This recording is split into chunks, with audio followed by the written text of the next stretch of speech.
Good evening. We're going to get started right on time because of the drought conditions that are happening right outside. Welcome to the Longmont Urban Renewal Authority Board meeting for May 5th, 2026. Time is 5:30. Couple notes. Actually, we'll call the meeting to order. Can we do a roll call, please? Commissioner Parker. Commissioner Parker's chewing. Commissioner McGilvray. Chair Popkin. Commissioner Hidalgo Ferring. Commissioner Cal Crawford. Commissioner Chris. Commissioner Jim Burful. Commissioner McCoy. Commissioner Loachman. Thank you, and staff. Katie Faltas, Revitalization and Redevelopment Manager. Sandy Cedar, Assistant City Manager. Jen Newton, the Executive Director of the Urban Renewal Authority. Harold Dominguez, City Manager. Eugene May, General Counsel. Teresa Lloyd, Chief Financial Officer.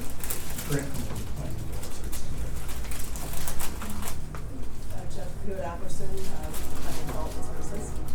Molly O'Donnell, Housing Director. Wonderful. Welcome. Noting that Commissioner Marching and Commissioner Prieto are not present. We have 9. We have plenty of quorum. Fantastic. We do have, we'll move on to the next part of our agenda, public invited to be heard. Are there any members of the public who wish to make any comments? Just here to listen? Fantastic. Welcome. We will move to item number 4, approval of the minutes. We have the March 31st, 2026 LURA minutes. Are there any questions or discussion on the minutes? Yes. Executive Director. If I may, Yes. both Katie and I listened to the recording several times, and it seemed like there was a, where it's highlighted in yellow on your minutes, that I believe that it was the vice chair who made the motion and maybe Commissioner Parker who seconded it, but you said no go for it twice, and we listened to it and we both really tried, and so I'm good. we're not certain, and so we wanted to flag it for thoughts, and maybe if somebody recalls whether or not that motion was made by Commissioner. Thank you very much for flagging that. Let me pull up that section. I think It's a 2 minutes and 35 seconds. Yeah, it's just 2 minutes and 35 seconds if you're interested in where it is. Just calling the meeting to order? No, it was like where the, it's the minutes related to, Yeah, the second. the second set of minutes. Oh, I see. From the previous minutes there. From the previous minutes. But I can't remember. But Oh. And so we have it as Commissioner Parker. I just From wanted- December? Yeah, from December. So it's Oh. like the, but it was, those were made at the last. Oh, it was when we approved this in the We last approved it report. in March. Yep. Anyway, we thought we would flag it here. I remember who it wasn't. And you did second a couple things right back to back there. So yes, I know it was 2 different people who made the motions. I have no objection to Commissioner Parker. Thank you for flagging that. Does anyone else remember differently? I don't. No, that's not Okay. I don't remember. Thank you, Commissioner McCoy, for trying to mind meld and try to. All right, we'll go ahead and treat that as Commissioner Parker. Thank you for flagging, Jeff. Other discussion or comments or questions on the minutes? Move we approve. I have a motion to approve the minutes from Commissioner McCoy. Second. And a second from Commissioner Berthold. Any discussion on the motion to approve? Seeing none, all in favor? Aye. Any opposed? Seeing none, the motion passes unanimously. Thank you. We will then move on. Welcome. We have Commissioner Prieto have entered the room and joined the conversation. We will then move on to our report from the Executive Director. Jen, anything you want to share? Will you go to this slide? So the only thing that I have is just an update about the First and Main Transit Center Urban Renewal Plan area. So at your last meeting, we had the presentation related to it, and we went through the light study and had the presentation from Andy Arnold, who's our consultant, who's helping us through this process. We have subsequently sent the plan, the impact report was prepared and sent to the county. So we didn't send the plan, we were waiting to have the plan include the legal descriptions. We will send that to the county, but we did start the 120-day negotiating period and have also reached out to the other taxing districts as well. So it's a very brief update, but that's the one I have. Thank you very much. And just for the public and the record, can you just introduce the staffing change that you informed us all via email? Oh, yes, thank you. Thank you for the reminder. So LURA Moody, her last day was with the city last month sometime, and so I am stepping in as the director for urban renewal. So I think there'll be continuity, and that's the plan moving forward. We haven't yet figured out exactly how we'll rehire that position. But for now, I will be here as the executive director, but working obviously with Katie Faltis to do all of the work and to present all the information to you at your meetings. Thank you, Jen. Appreciate you stepping up there. Great. Just a couple housekeeping notes before we move on to regular business. One, on time, you should have all seen that the meetings have been updated to reflect what is our intention now, going from 5:30 to no later than 8. We know last time was much longer, and we're going to do our best to try to keep it within that, including not necessarily always ending at 8, but maybe sooner. There might be a couple times where we have, as we did last time, either multiple conversations that are deep or multiple kind of near-term approvals that have to happen. So just flagging that is the intention going forward, to stick to no later than 8. We'll try to give you a heads up if possible, if we know that the packet / agenda items are going to push the time boundaries for that as best as possible. For now, I hope you enjoyed the shorter packet for tonight's meeting. Good. We'll move on to regular business. Our item 6A is a letter of support for the Front Range passenger rail. Brief context here being that a lot of the near-term conversations, including what we started at our last meeting, is on the First and Main urban renewal area, which is directly related to the First and Main transit station and the resulting economic redevelopment strategies around that. So we have a draft letter for this board to consider in broad support of the Front Range passenger rail plans. I'll turn to Commissioner Hidalgo-Ferrin and maybe City Manager Rafa Dominguez in a moment, but just noting that at the end of April, RTD and a bunch of the other partners in the kind of Front Range passenger rail planning area or effort did approve a $330 million 25-year term sheet with Burlington Northern and Santa Fe, BNSF, the railroad that owns the freight rail that we are planning to share. And operating costs are estimated to be about $30 million annually, shared by the state and RTD. After that, $16.4 million has been contributed already from RTD to the city of Longmont for the First and Main transit station. So there's investment that's happening in multiple regards, directly to Longmont and in the surrounding region. So just wanted to acknowledge kind of where things are more broadly on that and what our role is. Commissioner Hidalgo-Ferrin, anything you want to share from some of your regional escapades, and same with City Manager Dominguez? Well, I mean, you mentioned what I was going to mention, but yeah, I mean, documents are being signed. It's coming, and I believe, what was it, January or June now, 2029. January 2029.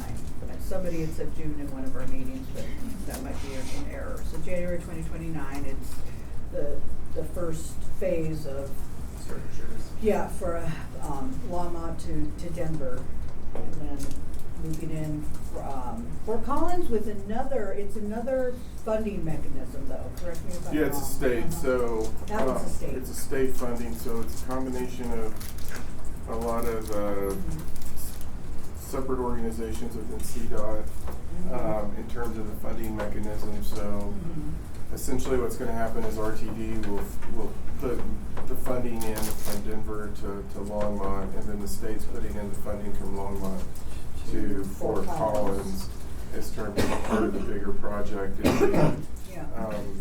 3 round trips a day. Yep. As part of the service. We've been meeting locally with the FRPR group, really it's a combination of FRPR, CDOT, in terms of how we're developing the station, the platform placement. And so it's really being integrated into the broader First and Main conversation in terms of what we're doing with the transit station, but also how the Front Range Community College project is fitting in with this. So a lot of design work is moving forward right now. That is then also connecting into the quiet zone work that we're doing. So all of these pieces are now starting to come together in the project. I can answer any specific questions you all have, but we'll probably talk for an hour. Yeah. Could probably talk for about 5 hours on the subject. I just wanted to, because there are some members who have been part of city council and county decisions and other regional things, I wanted to make sure that enough context was brought for everyone in the group. Questions and discussion. Really quick. Commissioner Calkin. Thank you, Chair. So we have a bunch of other letters of support. So Front Range Community College provided a letter of support. LDDA, Visit Longmont, Northern Area Transportation Alliance, also known as NADA, also put in letters of support for Front Range Passenger Rail. Thank you. Commissioner Lichman? Yeah, thank you.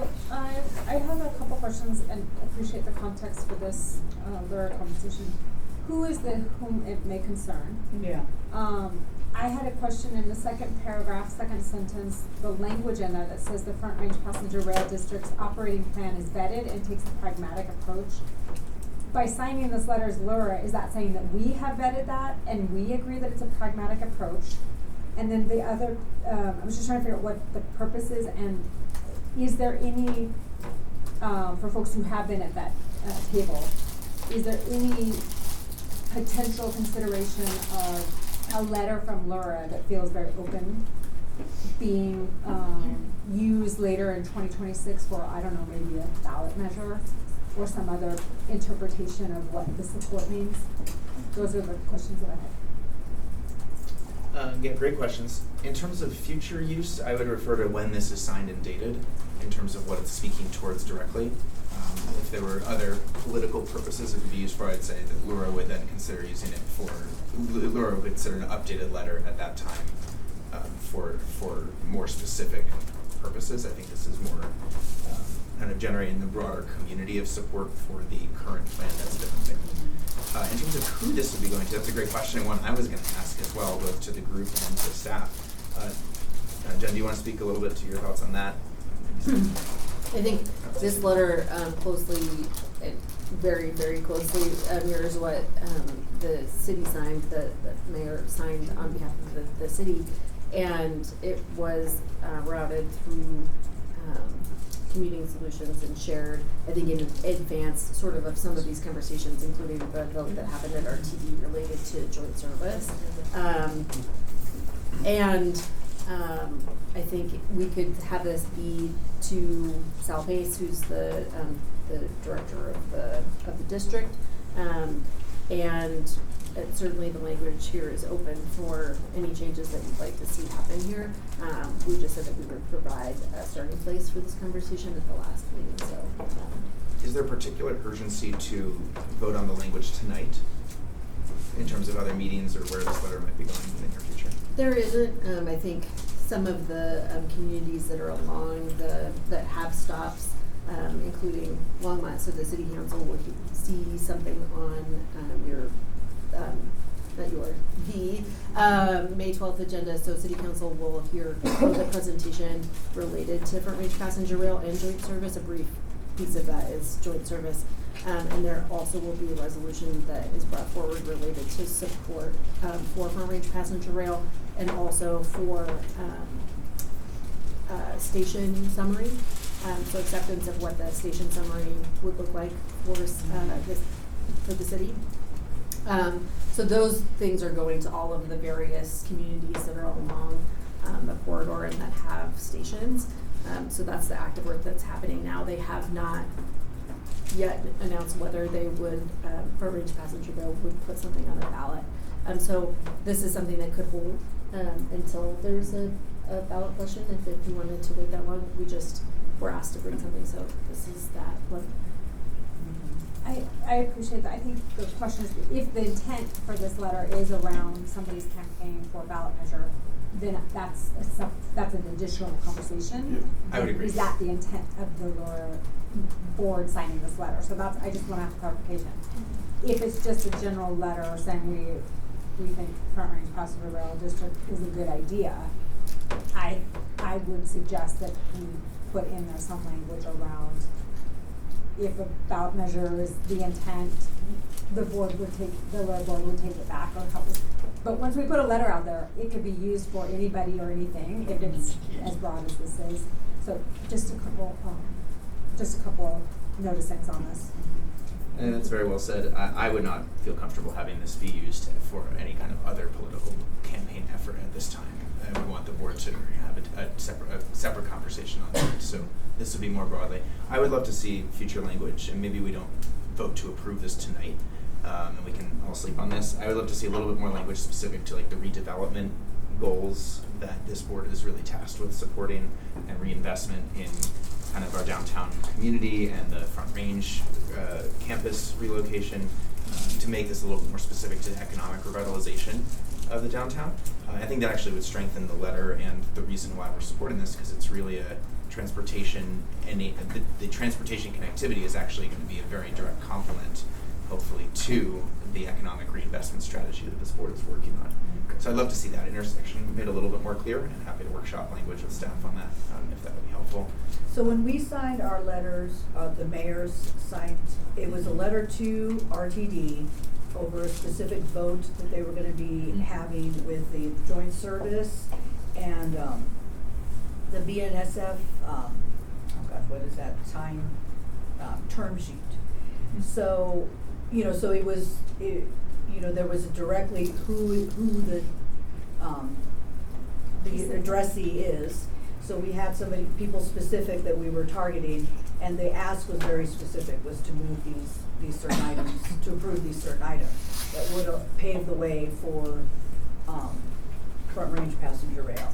So, so if we had something specific, I think just having it like who is it going to, kind of sending it out there, I don't think that, I like, is it going to state, is it going to RTD, so that piece, so I'm just wondering, it's a little too general. I'm wondering if we wait until after the presentation on the 12th, that might be helpful as far as talking points that we want to make sure we include, and as far as LURA is concerned, that we are mentioning, how it will benefit, our roles and responsibilities as LURA and providing those, those opportunities. Other comments? Yeah, Commissioner Christ. So along the same lines that everyone is sharing, I think one of the things we agree on is that we need reliable, affordable transportation, especially transportation that gets used. It's also important for us to construct connections to all the transportation that's available to people.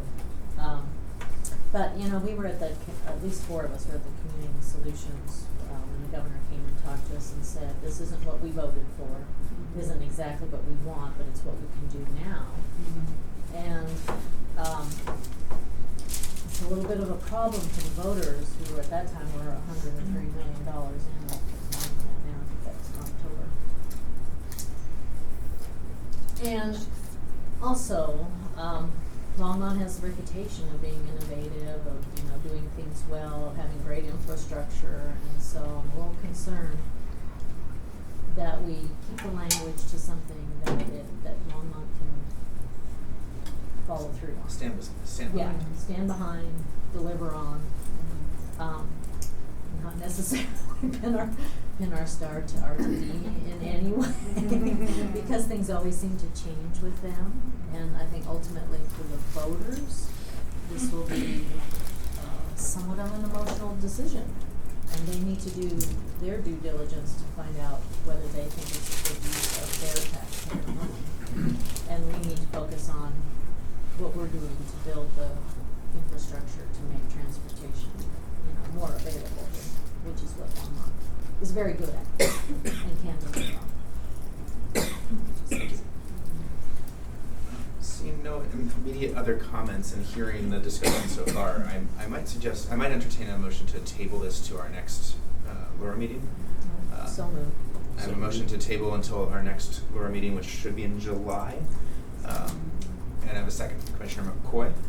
So it was a motion from Commissioner Christ and a second from Commissioner McCoy, just making that clear for the record. Is there any discussion on that motion? Yes, Commissioner Lichman. Just that when it comes back, it would be helpful to have an understanding of what the purpose of the letter is. I think that would help all of us if we are going to do any kind of language edits. Great. And I would also say maybe a little bit of a background sheet on where things are in terms of kind of just whatever the city is perhaps working on in general too, or whatever is even put out by RTD or FRPR to help us and the public understand where this is coming from. Great. Thank you, Commissioner Lichman. Any other questions or discussion on the motion? Would it help maybe coming forward as a resolution? Because it's just like from board, and so it's just out there rather than having, because it doesn't sound like we're going to specifically send it to any particular body. I appreciate that. Why don't I talk with staff about that So as we table this, presuming we table this exact letter, why don't we talk about what the most effective medium would be? Thank you. Yeah, keep that good point, open. yeah. Great, so we have a motion to table to our July LURA meeting and a second. All in favor? Aye. All opposed? The motion to table passes unanimously. Thank you very much. We will move on to our next item on regular business, 6B, that is consideration of an intergovernmental agreement with the St. Vrain Valley School District. I will also note that as you were hopefully saw your email in the last 24 hours on the brief edit from staff. Staff, do you want to voice that over just for everyone's awareness? Sure. So, actually, maybe I'll just go through it and then we can come back to that. So this is an intergovernmental agreement with St. Vrain Valley School District. This is for the Twin Peaks Mall Urban Renewal Plan Increment Financing Area Number 2. We can move to the next slide. So this intergovernmental agreement was approved by the St. Vrain Valley School Board on April 8th. And this resolution, if it's approved tonight, would approve LURA's participation in the agreement, which would pledge incremental revenue from the St. Vrain Valley School District property tax for 25 years in this urban renewal area. And actually, why don't you go back one slide and I'll just go ahead and say, so essentially I transposed the amount, like the mills that would be retained by the Urban Renewal Authority and which would be remitted to the school district. So the IGA would allow the Urban Renewal Authority to keep only a portion of the mill levies for the school district. And the remitted school district increment would mean the portion of the school district increment created by all of the mill levies imposed by the school district, except the mill levies by the school district that fund the school's district share of its local total program, and that must be remitted to the school district. So I'll come back to what that means here in a second if we go to that next slide. So this area, as we've talked about a lot, is related to this project that is happening on the former Walmart site. Within Envision Longmont, which is the comprehensive plan, it's an area of change for the city, that, this land is being redeveloped to meet the needs of Longmont's residents and businesses and people who work in Longmont. So there's a tie to the comprehensive plan for the actual project, which is not what's being considered, but I thought it was relevant to talk about what is in the project. So here's that site. It's at Nelson and Hoover. There have been site challenges there in terms of access, so it hasn't been a site that has been desirable for other development. There were challenges in the way that the property was in multiple ownerships and challenging as it's adjacent to other property owners that weren't willing to cooperate, and there's, as I mentioned, limited access off of Nelson Road. So the redevelopment, that the increment that is generated from the project that would go there would be reinvested into the project to eliminate these elements of it's on the transportation corridor, so it's, the location of the project is intended to be a place where people can use transportation, so we were just talking about that, the need for, affordable and reliable transportation. So this is located on that transportation corridor. So the development project itself is 256 units, and it has an integrated parking garage, and it's noted here that the community benefit is that elimination of public safety issues on that formerly the demolished Walmart site, which had been kind of an attractive nuisance and would have a lot of calls for service in that area. So the consideration of the intergovernmental agreement is, it actually says with the city of Longmont, it should say with the with St. Francis Valley School District. So the resolution is 2026-04. So the IGA would allow the Urban Renewal Authority to retain only the property tax mills that are backfilled by the state. So the mill levy override, bond redemption mills, and future school election revenue would not be part of the amount that would be retained. So in the staff report, I misstated which part is retained by the Urban Renewal Authority, and I apologize for that. The IGA also includes an overall cap for the amount of property tax from the school district of just over $15 million. So this agreement for the IGA is for both the properties where the project that I just described is being built, and also the parcel that is on the other side of Hobby Lobby to the east. So there are two parcels that are part of this area, so the IGA would cover both of those areas as part of tax increment finance number 2. So that's all I had. I'm certainly open to any questions that you have. The IGA was attached in the packet and does have the correct language, just for clarity. Thank you very much, Jen. Questions or comments from commissioners? Commissioner Lutchman. Thank you. Would you mind going back to the transit slide, just to understand, thank you, and I don't know if someone has a mouse that works on the screen, but just trying to fit on here where this project is, because it's right Nelson Ho, correct? It's my own house. So Nelson and Hobart It'll be by the blue one. It'll be the blue it's where the yellow and blue connect. Okay. No. Oh, yeah, blue? On Hobart. We're all come. Yeah. Now I'm Go again. Yeah, right there we go. Yeah, it's that stop there. Okay, well, and I was just curious on, RTD is doing some route changes right now and requesting input from community members in June. And so I was just curious if this route might be impacted, do we know? This And is the BRT route that's pretty New. well set in The new terms ones. of bus rapid transit route that's gonna go through that location. That will But it's start not happening right now. That will start in 2028. It starts in 28, yeah. Yeah, these are not existing lines. These will be new lines that will be created for that. So the route changes, which is a good question, won't mess up any of the current plans. So this slide is contingent on something else happening.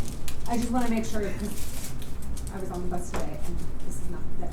Yeah. Yeah, no, So this isn't that, yeah. and that's super helpful for me to just remember that we haven't all been as steeped in the RTD stuff as I have been lately. So essentially, part of the reason why we're building the first and main transit center over here is to accommodate the BRT. In fact, probably the main reason that we're doing it, and so this is part of that. So the RTD BRT project is a regional project, and they're waiting for us at the end of the line to finish the transit center. And so this will roll out in January of 2028. And that's part of the urgency that we have in building the first and main transit center. So it's not contingent on this project happening. However, this project would benefit from the advancement of that BRT that RTD is doing. The bus rapid transit is not contingent on It's this not project contingent that on- LURA is considering on our IGA. It's not considered on the It's- Walmart property. It's related to the first and main Right. project. More broadly. Right, I understand that piece, but this slide, those routes are not there right now. So this slide about transportation benefits to this particular item that the LURA is discussing is contingent on a different project. So maybe I can answer it a different way. The Hines project that you approved the agreement for at your last urban renewal meeting, that project is not contingent on the BRT happening, but it would benefit. And it has not yet started to go vertical. They haven't finalized all of their building permits. So it will take them a few years to build the project. And so the BRT, when it comes online, would be, and when this, when the Hines project comes online, it would be essentially maybe the same time. So when it opens, BRT would also be available, or close. They would be close.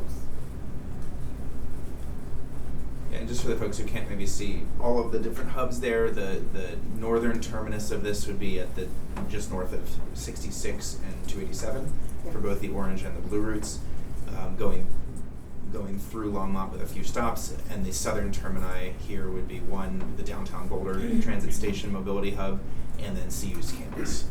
So just flagging the direction that all of these ultimately get to. Yeah, Commissioner McGilvray, Vice Chair McGilvray. Yeah, thank you for referring to that as Vice Chair. Of course, sir. So I have a question for Commissioner Bertha, because you recently had the school board approve this in April. So were there any concerns from the board, from the district? No, Okay. no, really clean presentation. It was right there. Went through, everybody voted yes. Thank you both. Other questions or discussion on this resolution regarding the tax increment financing revenue agreement with the St. Vrain Valley School District? I have a point of clarification, I guess. You mentioned that it's capped at 15,100,000. Has that changed, or is it just a coincidence we had capped the project at 15 million?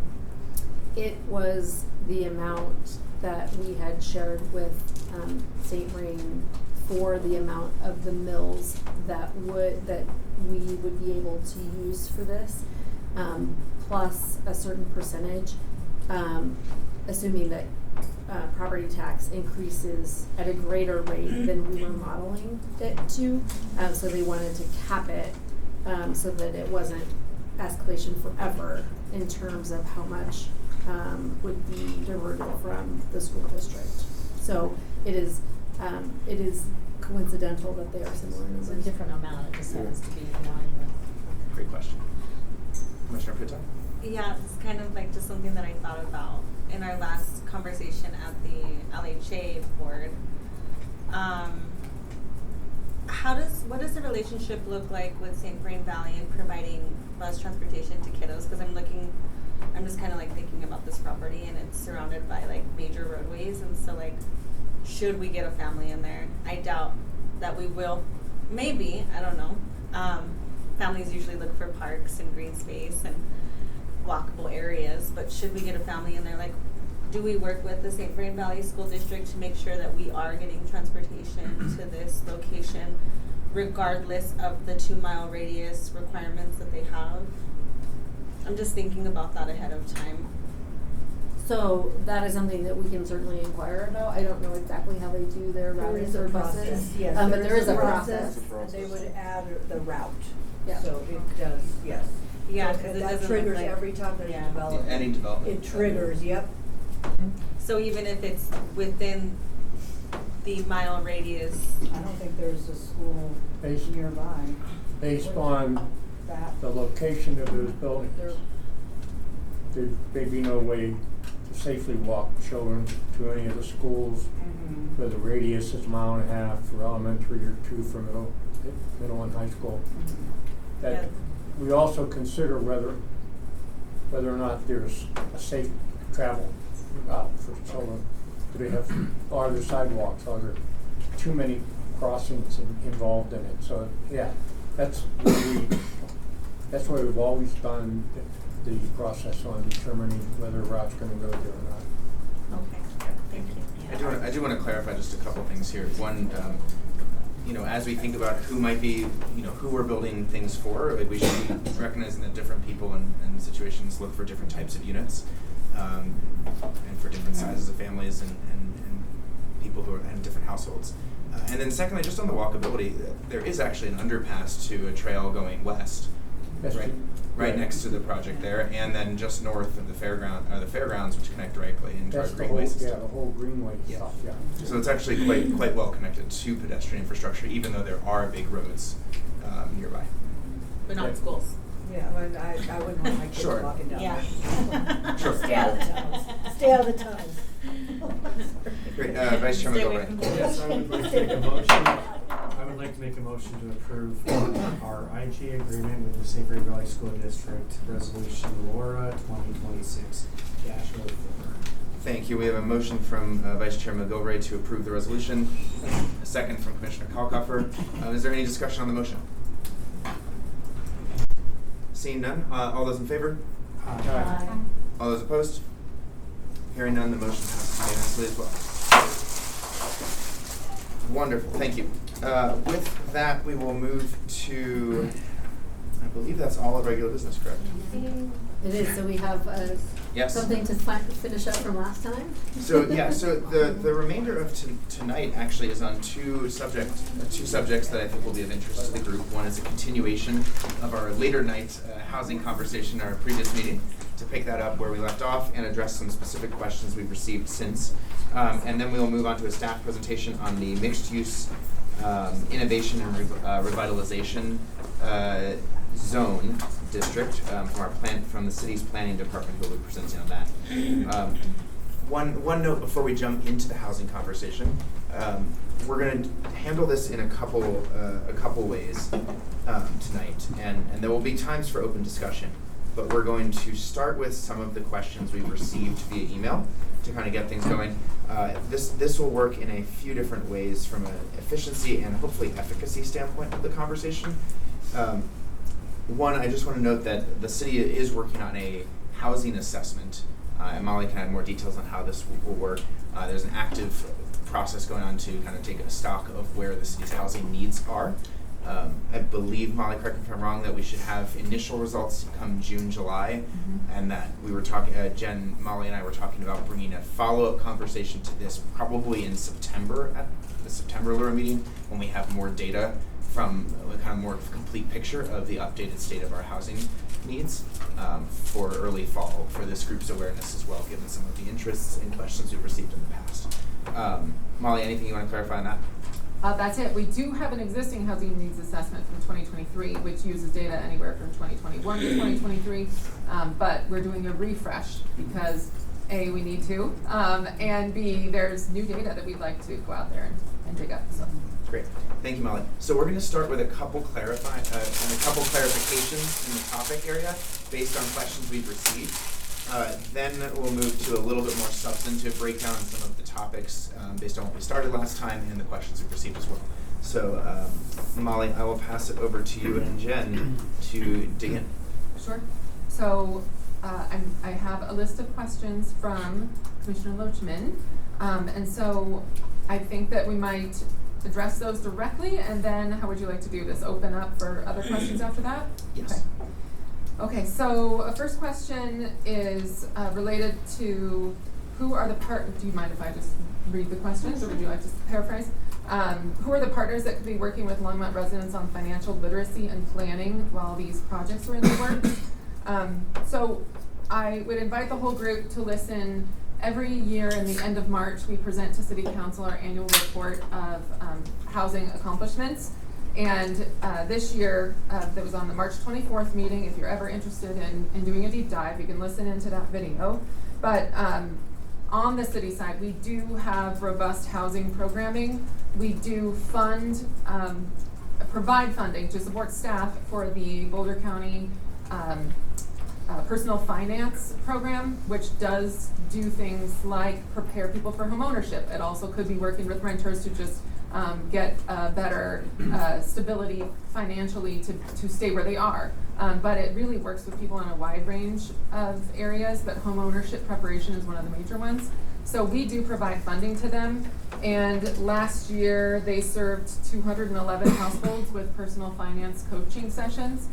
So we do have some robust programs on that side, of which we report to City Council regularly on our accomplishments there. Do we track the data from those 200 and so participants into, did they transition into home ownership? Not specifically. The personal finance coaching, I could check in with them, but generally we let them, just in case they want to do their thing, and we're talking about people's finances, we're not reaching out for that data, but.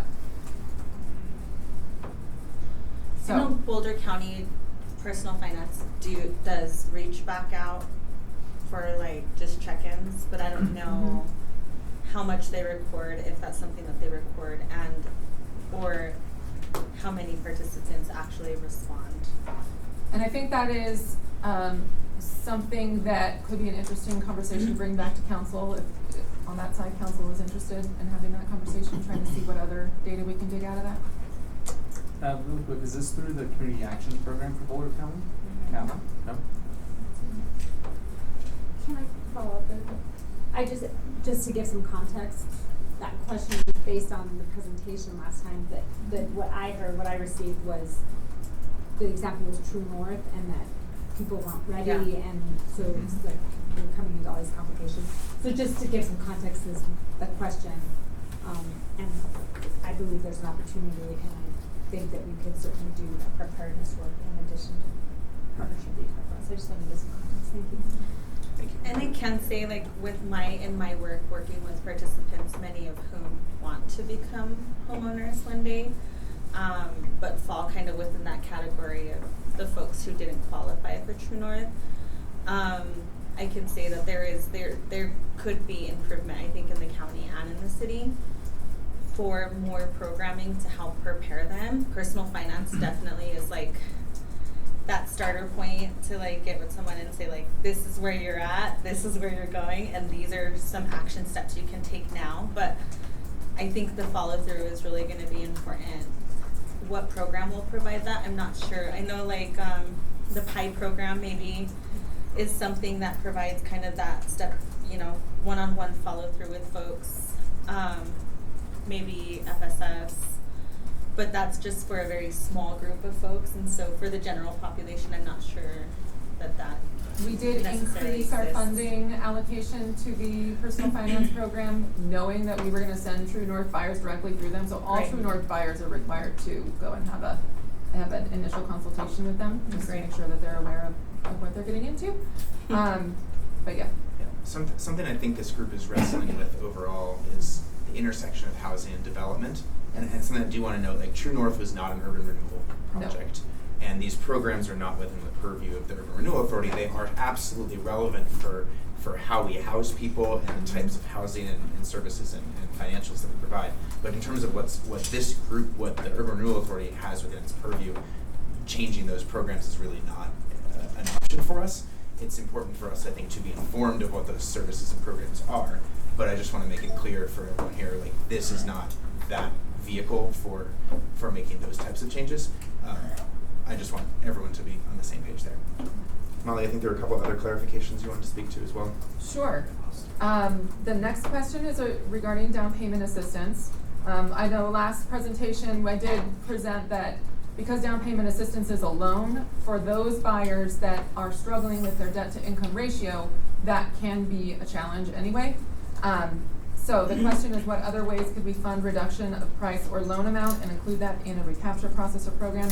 That would fall into that same bucket. That down payment assistance is a program that City Council has supported in funding and growing, but that would not be something that would be eligible for this body to be considering. Could you just clarify like what you mean by eligible for this body to be considering? Like down payment assistance is not something that, for example, TIF revenue could be used for. Okay. Third question, what methods are in the TIF Blight list of approved funding infrastructure or other that would allow us to include homeownership or support homeownership? What portion of construction defect penalty, that's part two. let's pause there though, because I think Jen, wanted to help bring in some information for this one. So we've talked about this a little bit, but here's the list of what blight is. So some are deteriorated or deteriorating structures, defective or,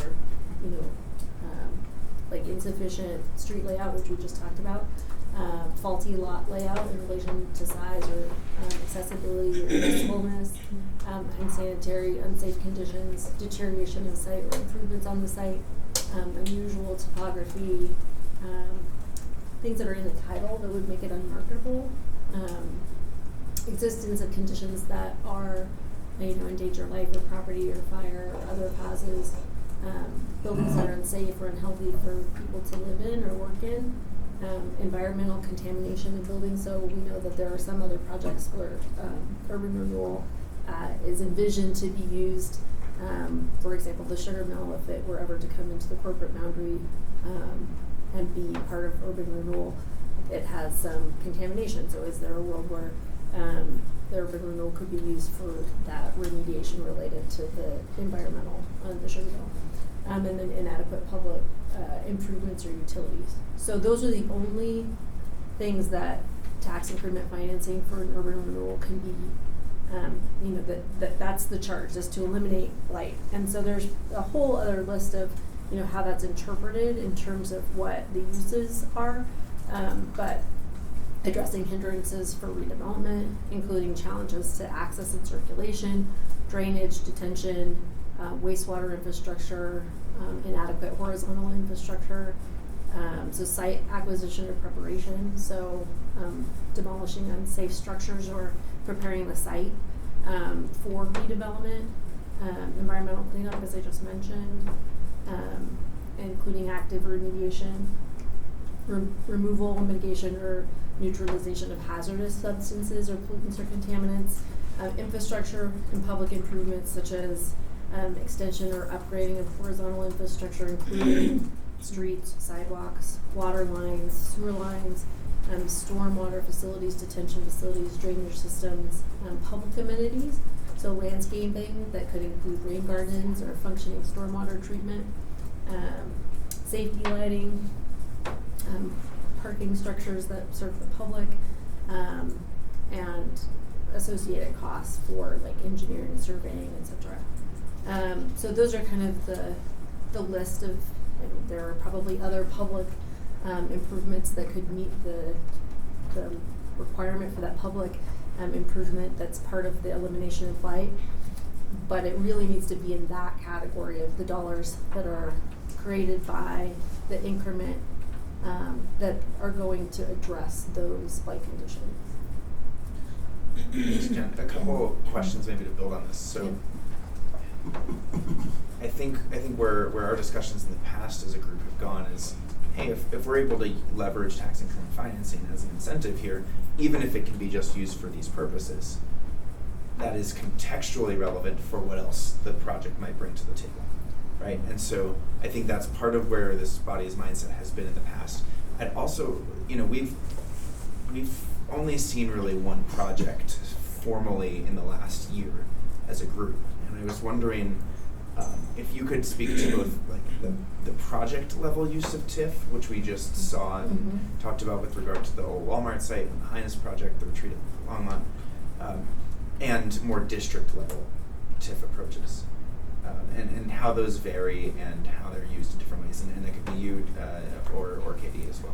Yeah, I think maybe we both will jump in here. So you do see urban renewal dollars that are used in a capital stack. So the project itself is creating, like we just saw. Like the project itself is creating property tax. That property tax is through this urban renewal plan is part of the TIF structure. There's an agreement specifically with that development that uses the increment that's created by the development that goes back into the development. So that's one methodology. There's also projects where you have 100 acres, say, and everything. So when the condition survey, the blight study happens, it looks at the whole area. What is this area blighted, and how many conditions does it have throughout the whole area? And then anything that is new and constructed in that area. So you have a new hotel and you have a new apartment building and you have a new grocery store.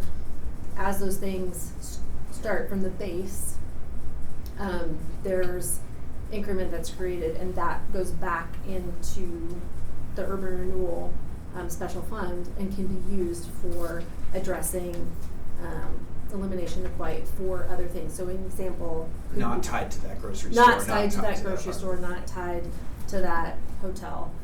So actually, I think, so what that looks like is you have the base assessed valuation, and this is true of both types of projects, but you have that base assessed valuation goes up every 2 years with a reassessment. And then the green line is how much is the increment that's being created over time.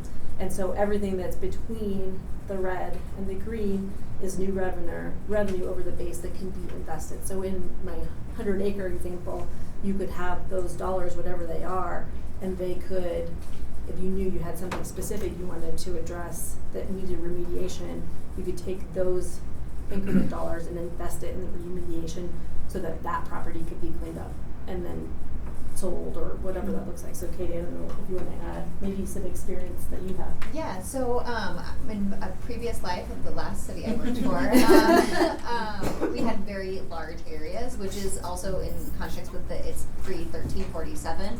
Now there's some rules about like you have to What drive. is 1347? It's about the taxing entities that are represented in those. Before 1348, did I say 1347? 1348 is that you didn't have to have the taxing entities represented in these conversations. So these areas were very large, and so now those boundaries need to be drawn pretty narrowly. But like I said, I came from the city of Lakewood, so the entirety of Colfax, from Sheridan to the Mills, was an urban renewal area. And so part of my job there was that we were identifying blighted motel properties within the boundaries, buying them with willing buyer, willing seller, remediating them of their environmental issues, mostly asbestos, demoing them and then putting them back onto the market. And then during that time, those clean sites could then be, the value of the property could be added into the deal to get something like affordable housing done on that site. So the TIF dollars were not going towards affordable housing, but the end product was. Yeah, Vice Chair McGovern. Yeah, so I always go back to like the role of city council and the role of LURA, and there's a distinction between those two. And you know, city council sets vision, city council sets priorities, and then LURA executes said vision. So within that context, you know, couldn't LURA leverage TIF to incentivize private development to prioritize affordability? And there's a distinction between affordability for rental and affordability through ownership. And we all agree that we need both, but we really need more affordable ownership. So couldn't the LURA board, on behalf of the council's vision, prioritize or try to incentivize affordability ownership through reducing blight? So there are a couple pieces to your question. Yeah. I might actually hit pause on the answer to that because I think, Molly, you were going to speak to the other question that was submitted that relates to deed restrictions and ownership. Do you want to maybe chime in here with that?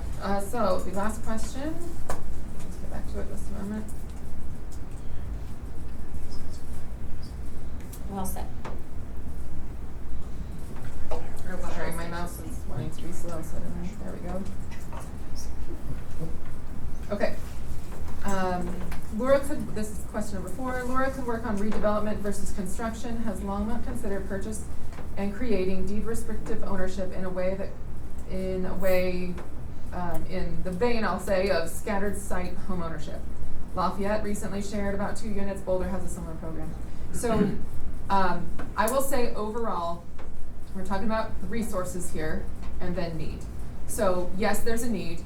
When you look at our existing housing needs assessment, it actually shows that the greatest mismatch of incomes to incomes of our existing residents to housing available, it's in the lowest rental range. It's in those lowest affordability ranges. That's the biggest mismatch in our town. when you're in the homeownership range, yes, we want to move people from rental to homeownership whenever they are ready, but they are in that same income band of affordability where we do have a flush amount of supply in the rental market. So it's about those that are looking for sustainable housing, being able to stay in, and then here you're looking about housing mobility. So that's on the needs side. On the resources side, Longmont has about 158 deed restricted units already in existence before True North. It was up to 200 in 2010, but when the original inclusionary housing ordinance went away after the market crash, we started losing units as they aged out of the program. True North is 185 units that are coming. That is incredibly ambitious for a program of Longmont size. I have to stress that. Boulder, the comparison, Boulder has a very robust homeownership program. They do buy market rate units, renovate them, deed restrict them, and sell them at the rates that they want to, which is a good way, it's a great method. And then your actual investment is, just the difference. We do not, so far, we have not had that type of capacity in our funding wheelhouse or staffing wheelhouse. Boulder House Homeownership Program has a team, we have one person. 185 units for one person is very ambitious. And that is a real thing. So we are doing everything we can to try and use our resources wisely, present to follow council's lead on what they would like to see, and then try and put out those resources in a way that leverages other sources as much as possible to bring more in, knowing that we're starting from here and leveraging to build it. Just also, Longmont's inclusionary housing, our fee in lieu is our major revenue source for the Affordable Housing Fund that we then put out to leverage other funding sources and get affordable housing actually built. For example, if a market rate developer built 100 single family detached 1,500 square foot homes, their fee in lieu in Longmont at our 12% rate, just doing a very simple calculation, is about $2 million for a 100 unit development. In Boulder, that same development's fee in lieu revenue, $7.3 million. So they're amplified from where we are, and that because of the property tax valuation there in particular, or it's that their fee in lieu rate is 25% and ours is 12%. So we're doing math equations all day long. How can we maximize what we can put out there with the tools that we are working with here? And I think so when we went through this with council, I think it's not every community is equal. So when you look at the average sales price of a home in Boulder and you compare it to the average sales price here, there is a reason they can charge 25% because they're selling for over 7 digits. Right. So there's a piece of that. The markets can support that. So that was a big part of the conversation when the council created it, was really rooting in, because you also don't want to destabilize that sort of middle market either, because then that creates a different problem. And you start moving in that direction.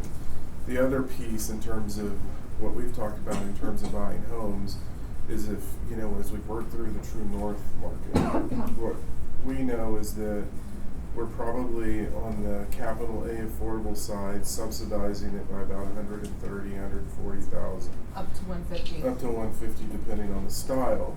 Well, if you buy a home for $500,000, you take that same amount that you're using to purchase the home and then redo it, you're actually able to then build 3 homes in the True North market versus just getting one. So the economic evaluation that we're going through is really about how do you maximize the dollars you have to really create more unit generation in the process. Mm-hmm. So it gets pretty detailed in the pro forma when we're evaluating those options.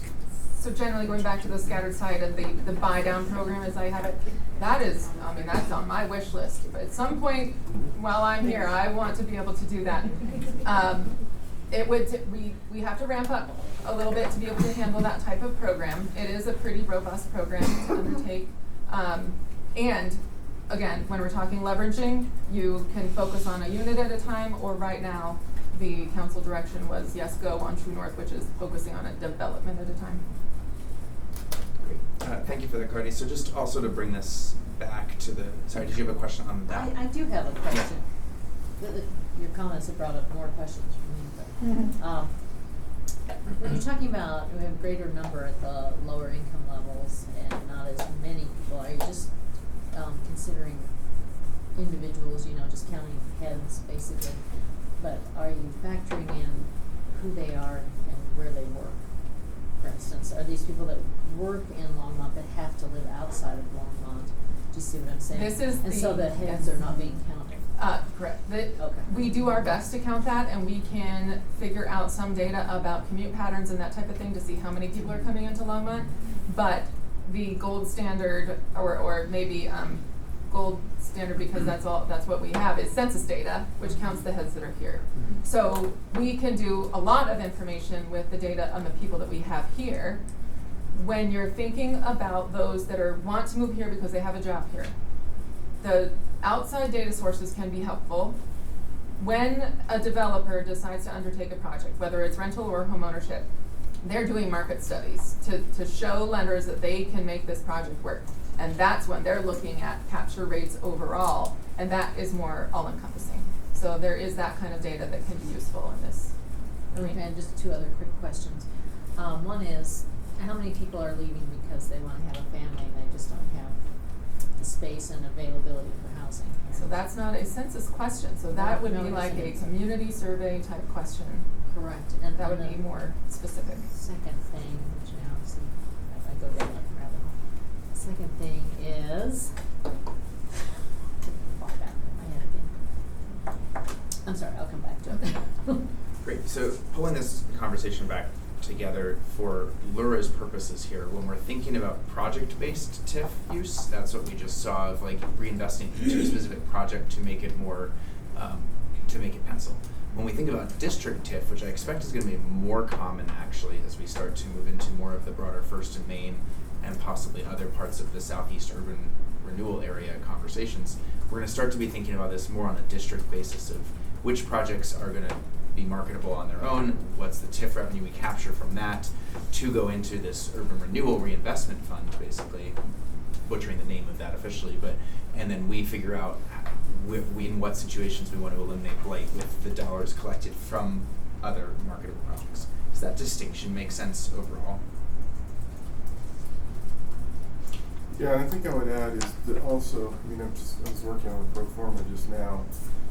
LURA is one component of the capital stack, and probably not for the First and Main garage. Just any project. Yeah. It is one component of the capital stack, and it's almost in some ways, if I look at like RTD, it's a gap filler. Because as Teresa and I are working on this, probably most of the funding is probably going to need to come from on the city side of the house in terms of filling gaps. And so it's never going to be the single source of funding in these projects. It's just one of many sources of funding as we're looking at this. I have remembered my last question. Go for it. This is simple. So the assessment that we're working on was from 2021. Would the next assessment be as current as 2025? So the 2023 housing needs assessment used a combination of the most recent census data available, which was 2021, and more recent sources where we could pull them or did our own survey out there to figure it out. So we have some data that's current as of 2023. So the new one, the census data, I assume we're in early 2026, I assume we'll be able to be pulling 2024 census data and then doing some special questions to get some more current data, specifically on our rental market now that we've had a supply change that's come in. Great. So we're always going to be a year or more behind potentially. Specifically on census data, yes. Great. Okay. Building on one of the other questions we received and some of the threads from last time, I actually have a question for all of you. And actually, I have two questions for all of you. And I'm going to ask you to take about 3 minutes to all think about that. And then I actually want to hear from the group before we move on from the housing conversation for today. So the two questions I have, number one, what does employee housing or student housing look like to you? That's question one. What does that mean to you? What does employee or student housing or workforce housing mean to you? It builds on where Commissioner Chris was going with this too. Question two. Describe in 2 sentences or less. We're not going on any like soliloquies here. Describe in 2 sentences or you're welcome, Commissioner McQuay. Describe in 2 sentences or less the role of market rate housing in Longmont.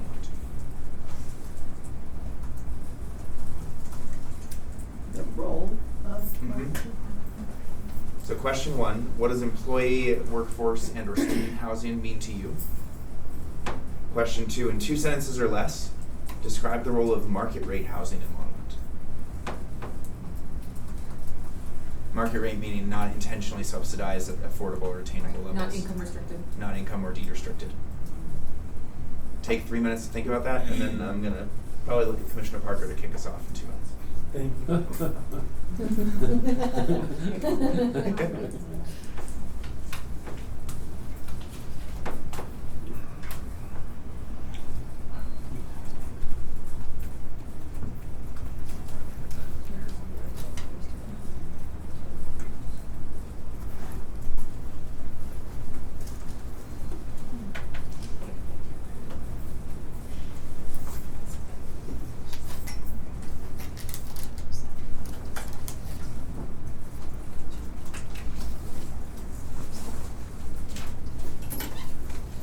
What is the learning objective? Why are we doing this? A fair question. Yeah. The reason why we're doing this is because the questions we've received and the topics we've discussed have stretched a wide range of housing issues and housing questions. And I'm not sure that we even know how each of us think about housing in different ways. Okay. And from a clarity for staff and overall future direction. And frankly, this conversation, like any conversation we have in a public setting, is a market signal too. The clarity that we can provide helps indicate to future developers, for redevelopment partners, and for our staff who are working on this, the types of things that we mean when we say, well, we want employee housing. Well, that could look like 5 different things. And so I do genuinely think it's valuable for us to understand from each other what that means to each of us. Just like if I said the color purple, you might picture a color, but there are a lot of different shades. Just ask Crayola, like how many different shades of purple there are. There are different shades of types of housing too. So as we think about the types of redevelopment that we're looking to see here, if we just say we want student housing, we just say we want employee housing, or we just want affordable housing, there could be a lot of different definitions there. Does that help lend clarity? Yes, it does. Of course. And then what rubric would you be using to evaluate our? This is not graded. This will not be graded. It just There feels is like also, a school assignment. I don't have the privilege of teaching during the day, so no. It's okay to be a student. There- Yeah, I know. No, that's right. This is not going to be graded, nor is there a right answer inherently. No, I'm. Right, and I think Except that's the my important thing. answer. This is subjective and in the eye of the beholder in a lot of ways, but it's in the eye of the decision makers at the table. Okay. As we start to think No, about where that's- this goes, that is helpful. That's what I'm Just trying to trying to signal figure there out from the an lens. overall clarity and understanding. So take 30 more seconds quietly to get your thoughts together on 2 questions, and then Commissioner Parker, I will put you on the spot to kick us off.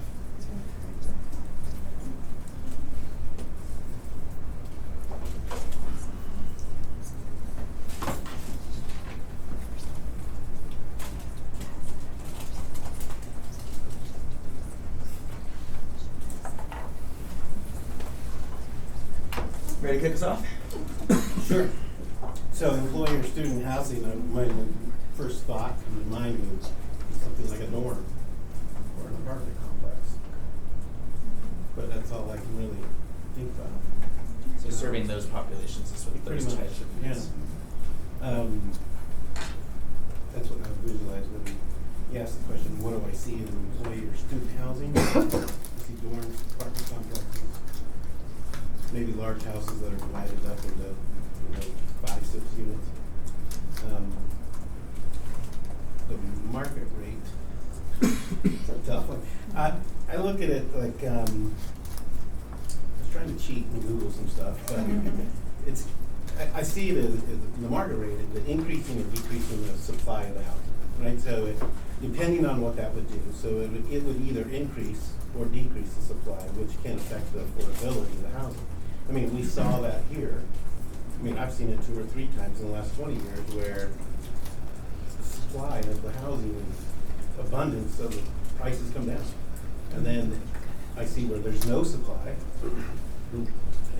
But there's several factors that impact it. Interest rates and so many different things can impact it, but I would just say overall supply. Thank you. We'll save the rest for your Thank you. dissertation. Yeah, I'll keep working. Vice Chairman Gilbert, employee student housing. So when I think of workforce housing and student housing, I think of the same type of housing in many ways, because the students I serve at the college, for example, most of my students are working adults, they have jobs, and so I'm assuming that our students and our workforce have living wage jobs, and that really changes the housing.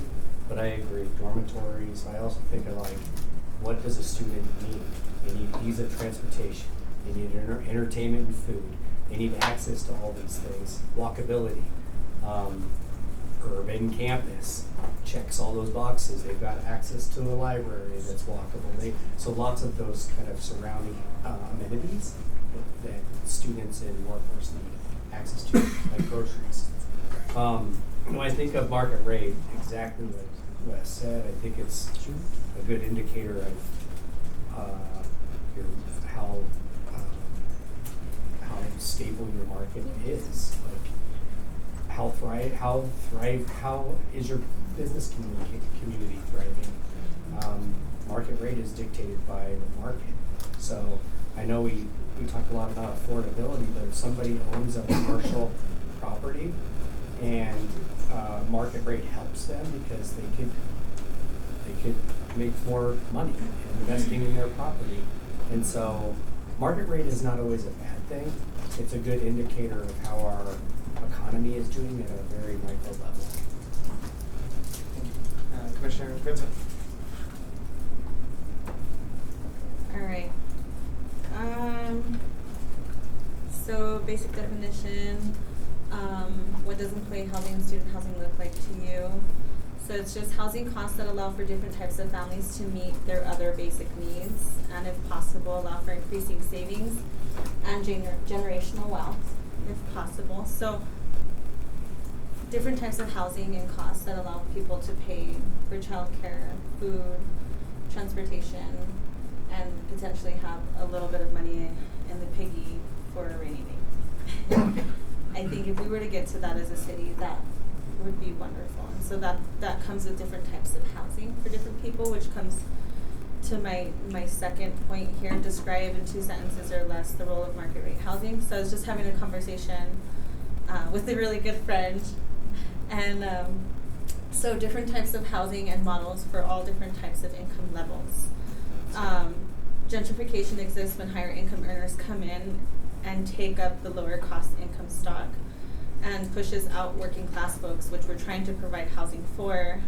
So essentially, like, if we don't have those larger, nicer market rate, more expensive housing, then the folks who desire to live here in Longmont, who come from outside of Longmont, then come and take that lower stock away from our working class folks who make a lower income. And so I'm learning that there is a role there that is played, and so and then also a point that my friend brought up was, and then when allowing like larger homes to be built, more expensive homes, some of the families that already paid off their homes are able to grow into those homes and open up that stock for those first-time home buyers and families that maybe want to plant their roots here. And so that's kind of where market rate falls in place with me. Great, thank you. Commissioner Lago. So, I look at workforce housing and student housing in a little different track, where student housing would be that would lean more heavily towards the rental side, or maybe house sharing. Does it exist, right? Yeah, does that exist? And then the workforce housing, I think about where we're at in this day and age, because for the school district, that includes our early career teachers who, have multiple degrees. Our bus drivers, our nutrition services, paraprofessionals, classified staff, and as well as people who work at the grocery stores or Walmart. So that workforce housing, you know, that meets people who are taking care of families. So what kinds of opportunities, so it could be a mix of for purchase, affordable and attainable housing, or that middle class, mid-tier housing like True North, or rental space. So, you know, I kind of put those two in two different buckets. As far as the market rate, and you know, I mean, I feel like it is a human right for people to have a home. And so what I struggle with and what I grapple with is what I've seen, you know, market rate housing back in the day, anybody who, you know, had just a, not minimum wage job, but just a living wage could afford a market rate home. And now the prices have so superseded salaries and wages that it's become unattainable to even look at market rate in that respect. I like that, you know, how you pointed out, you know, just outside people coming in who can afford to pay cash outright for these houses, and then it impacts the rest of the market and people's ability to acquire these homes. So yeah, so I do struggle with my own definition of market rate, because I feel like, you know, one person, one home. I'm like, don't be buying up all the houses, because that takes away from other stock, and then it drives those prices up. So, but I also need to know that, you know, putting in my city council lens or hat or LURA hat, you know, kind of looking at it through that lens, it's a little different than, you know, I know that I'm going to have to be flexible in my own grappling of what I think market rate should be. Thank you. Mm-hmm. Commissioner Cochran. Thank you. So for me, employee housing is something that is to me more rental, where it's close to the employer, where somebody who's in an entry-level position can afford to live close by, so they're not having to commute and having a vehicle with expensive gas and insurance. And considering all those are going up. But workforce housing that is close by, that people can afford and also save, so they can get out of that. So it's controlled, where it's restricted to the workforce, but then they can graduate out and eventually save and buy something. Student housing needs to be extremely affordable, because student loans are very expensive. And we really want to make sure that students are in a community where they can thrive, and to make sure that they have something that they can very easily get to and from school, so they can focus on their education. For me, what the role of market rate is basically the health of our stock, making sure that we have all types of inventory available, to make sure that folks who are on the lower end have that inventory available, because like you said, if the folks who can afford a little bit more but there's no inventory in that sector start buying down because that's what's available, that's, to me, market rate is the health of our housing stock. Thank you. Commissioner Christ. So I think it goes back to the prior vision of the city council, which is to people to be able to be born here and live here their whole life. So it's a cycle of life, a cycle of housing has to support that. And that will change, you know, when you're a student, you're chief and maybe have a lot of roommates, and as you develop, you move into different types of housing.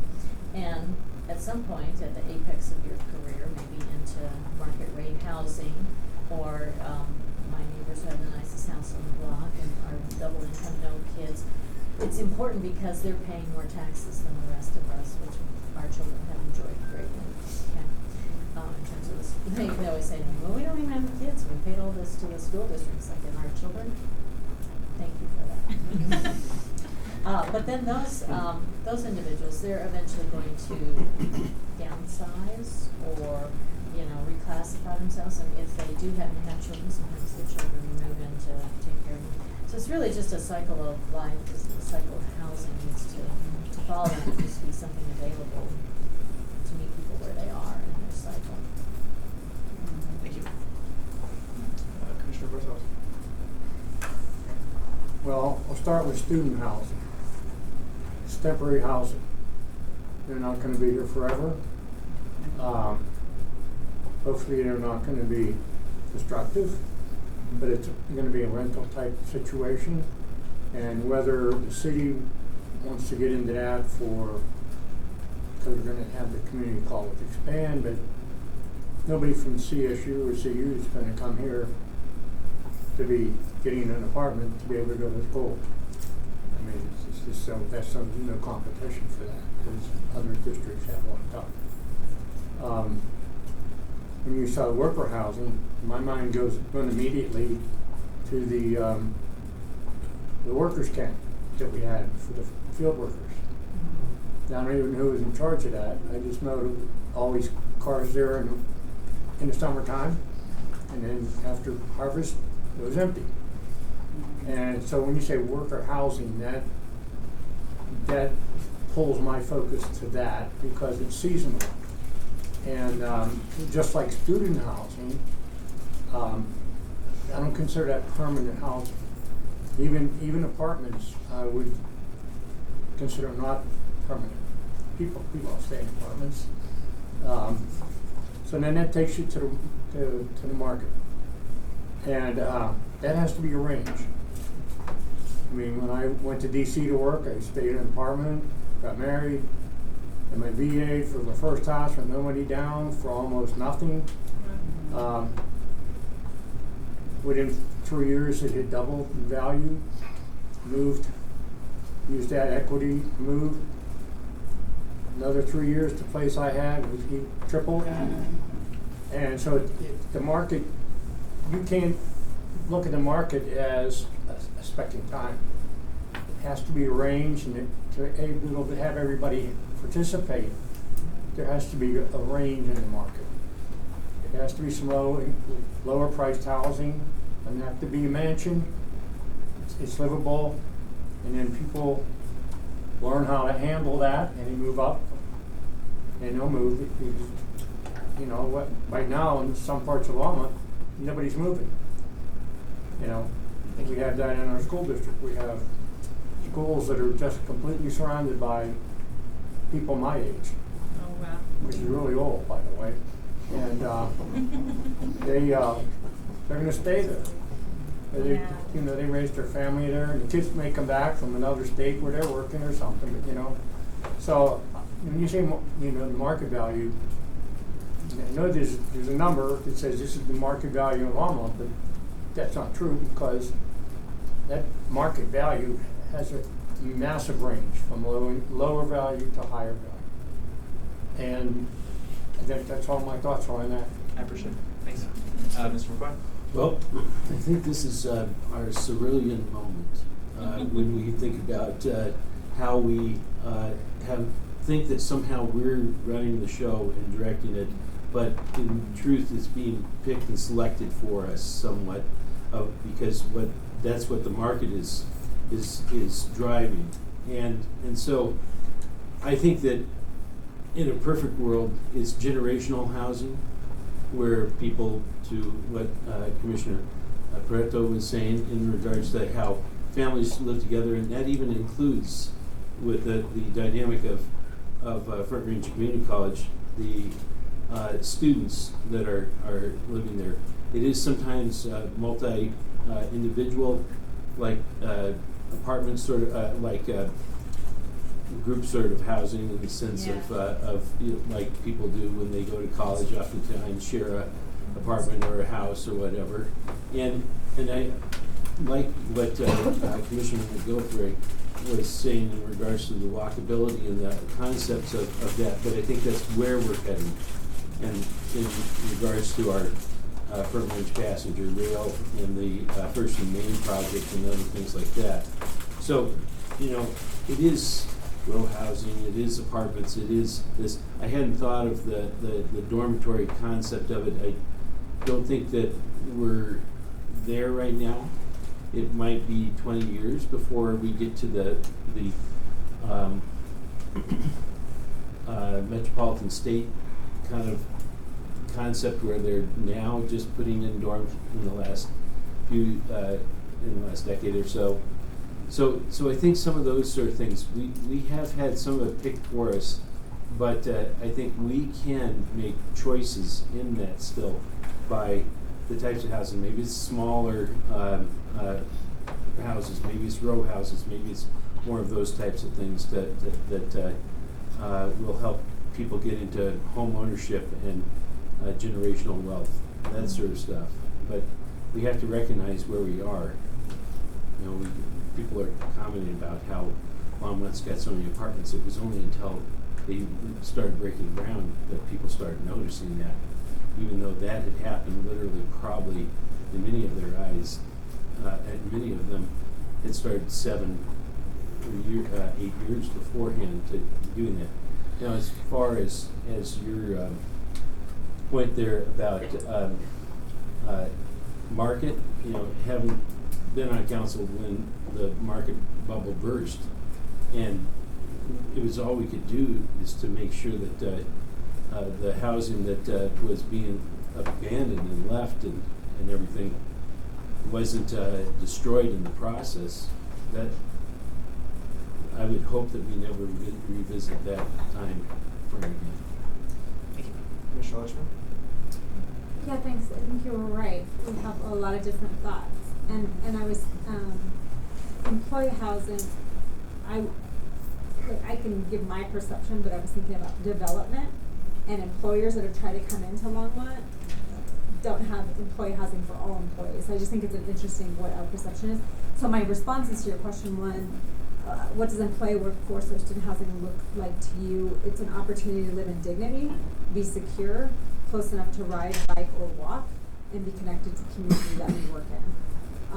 The question 2 on market rate housing in Longmont, the ability for someone to invest in their community, provide stability and wellness through ownership of the possibly largest asset one has, which opens the door to next life steps and opportunities. Great. Thank you for leading the way in succinctness too. Much appreciated. I have one, I guess I'll add 2 thoughts since I skipped over myself for the sake of that initial discussion. I'll just add, I think I share many of the similar sentiments there. I think when we think about workforce housing, I do think about that early career entry level, a little bit more flexibility of types of units as well, and even smaller types of units than we even see now that just allow someone to have that convenience or accessibility to the job. And then when I think about market rate housing, I also think about desirability of the community, and what brings people here, what makes people want to invest in our community, and a little bit building on Commissioner Prieto's thoughts, and how is that a pressure relief valve on the most affordable housing as well, by kind of mitigating the supply, by increasing the supply enough so that there isn't tension around kind of the borderline affordable, attainable units that people are competing for. And then the last thing I absolutely think about kind of the role of policy in shaping markets. I think the biggest one that comes to my mind is the construction defects law at the state level, of how it's shaped our market around rental versus for sale housing. Not just shaped, but transformed the state's market. So I appreciate everyone contributing to that. I hope you digest what people say. Jen, I have one last question maybe for you and Molly before we move on to the last item on our agenda. What is the role of market rate housing in an urban renewal area specifically, and in terms of the tax increment financing that's collected in, say, like a deed restricted affordable property versus a market rate rental property? So it's interesting, I think. Again, in 2 sentences or less. Sure. Challenging subject. It used to be that in urban renewal, the focus was on commercial only. Wow. And that there was never any idea that housing would be part of an urban renewal strategy in the recent kind of time frame. And it does provide increment because it's new development that has new property tax that would go into the urban renewal either as a district or into a capital stack for a particular project. Anything you want to add? Final thoughts? Deed restricted are often tax exempt, property tax exempt. Rentals in particular, depending on, like True North is not tax exempt because it's being developed officially by a private developer, in a public-private partnership, but that is the developer. So it would not contribute so much to that TIF revenue picture. So you're saying like a housing, In an urban along area. a housing authority property Property. would not contribute to the tax revenue for the district? Right. Okay. I thought that Commissioner McGillivray asked a question about how we would use this body to incentivize, and I don't know if we got back to it.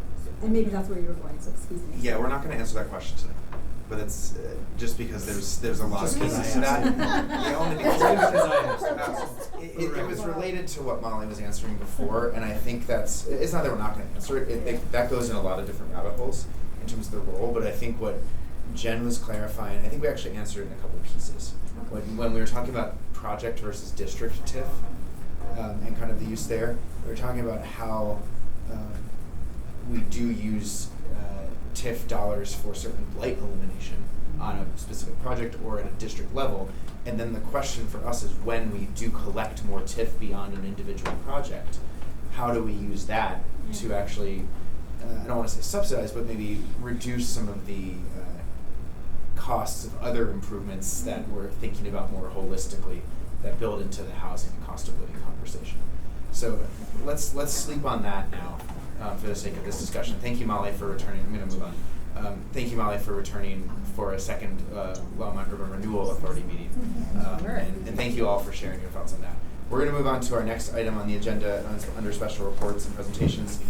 Presentation from our staff, City of Longmont staff in our planning department. That's Jennifer Hewitt-Apperson, Principal Planner, and Grant Penland, our Director of Planning and Development Services, on the MUIR zone, or Mixed Use Innovation and Redevelopment Zone. Jennifer, Grant, take it away.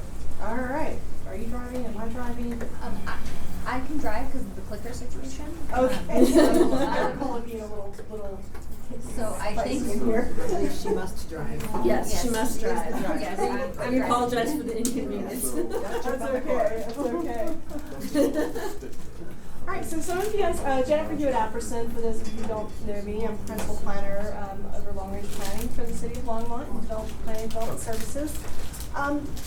Some of the folks here are familiar with this concept, some new to other folks. So I want to talk a little bit about mixed use innovation and redevelopment, or MUIR, or MUIR, which is a zoning district we're proposing and in response to guidance from City Council that really will be a tool for promoting mixed use and urban scale development in targeted areas. So just kind of what I'm going to cover, and we'll try to keep it in the interest of time brief.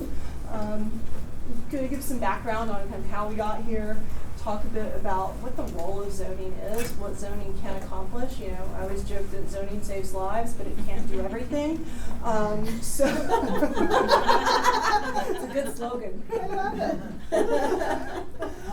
Touch a little bit on our urban neighborhood design standards, Section 800, that are adopted as part of our development standards for public works and such.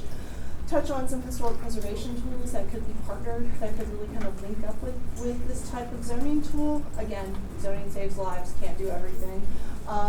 Discuss how some urban design tools that we could incorporate into the zoning component to accommodate diverse needs of our population, of our community, of our businesses.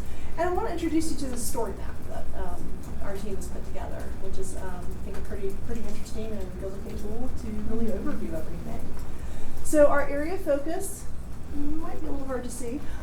So it's this area outlined in blue. So it includes portions of the Southeast Urban Renewal area and portions of the Sugar Factory and Steam sub-area plans. So the areas that aren't included are primarily, such as down here, they're city-owned. They aren't really developable, so it didn't make sense to include those. Certain areas may have some development going on or aren't in urban renewal areas. So we're really focused on urban renewal areas, potential urban renewal areas. So in terms of background, this goes back to April of last year. So we were directed by council to I really investigated potential redevelopment incentives that could really spark creative and innovative projects within certain targeted areas of the city. So we came back, part of that was looking at building height as well. Where, are there places in the city where, taller buildings might be more appropriate than others? So we came back in August and provided some potential standards for taller buildings. We specified this area of focus. We had the discussion about whether we should create a new overlay zone or do a new zoning district. And we are recommending a new zoning district for a number of reasons that I will be happy to discuss at another time. So in February we came back to City Council and discussed some of our findings and what we were looking at. And we're directed to proceed with community engagement and developing this new district with application to the target area. The discussions about redevelopment goals and potential regulatory tools to incentivize began last year, and we've been working on refining it and making sure that we're all on the same page moving forward. So, kind of touched on why this area of focus. So, Envision Longmont really identified this as one of the key focus areas for future development and redevelopment within the city. It has been the target of a few different planning initiatives, including a Urban Land Institute Technical Advisory Program, or TAP report, which then rolled into the Sugar Factory and Steam Sub-Area Plan, which was finalized in 2023 and accepted by City Council then. This area also, as I mentioned, includes the Southeast Longmont URA. It is the location of the future First and Main Transit Station, and there are, real potential for catalyst projects here, such as Front Range Community College moving forward. There are, while it is, there are significant areas of brownfields that need to be remediated prior to development. It is one of the few parts of Longmont that does really have large areas of undeveloped land that are encumbered by something like, say, the airport. Next. So, what can zoning accomplish? So, zoning in the city of Longmont is memorialized in Section 15 of the municipal code. So, zoning sets parameters for future development and redevelopment. It identifies permitted uses, building height, massing standards, your development standards, setbacks, design elements, compatibility standards, etc. When we're looking at adaptive reuse, which I know is a tool that could be a really interesting thing to use in this target area to really help create a very distinctive place that really reflects the history of Longmont. We don't currently have these provisions within our code, but what other cities have done to promote adaptive reuse would be, say, waiving certain processes, maybe it's all administrative, offering certain bonuses like height or density, for example. I've seen where maybe there's a parcel that has a potentially historic property on it and some other available land, so maybe there are some bonuses that if you preserve this building and do an adaptive reuse project on this, you can do more of something on this other part of your site.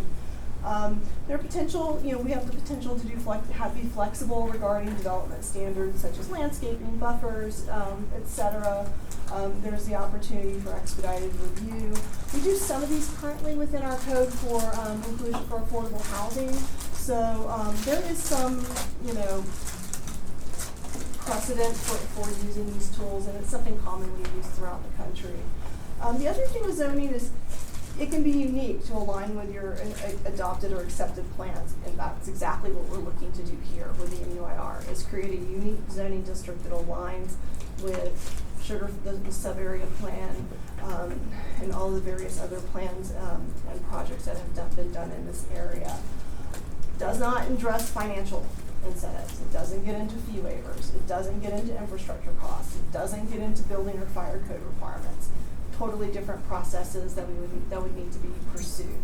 But it can tie into those very well.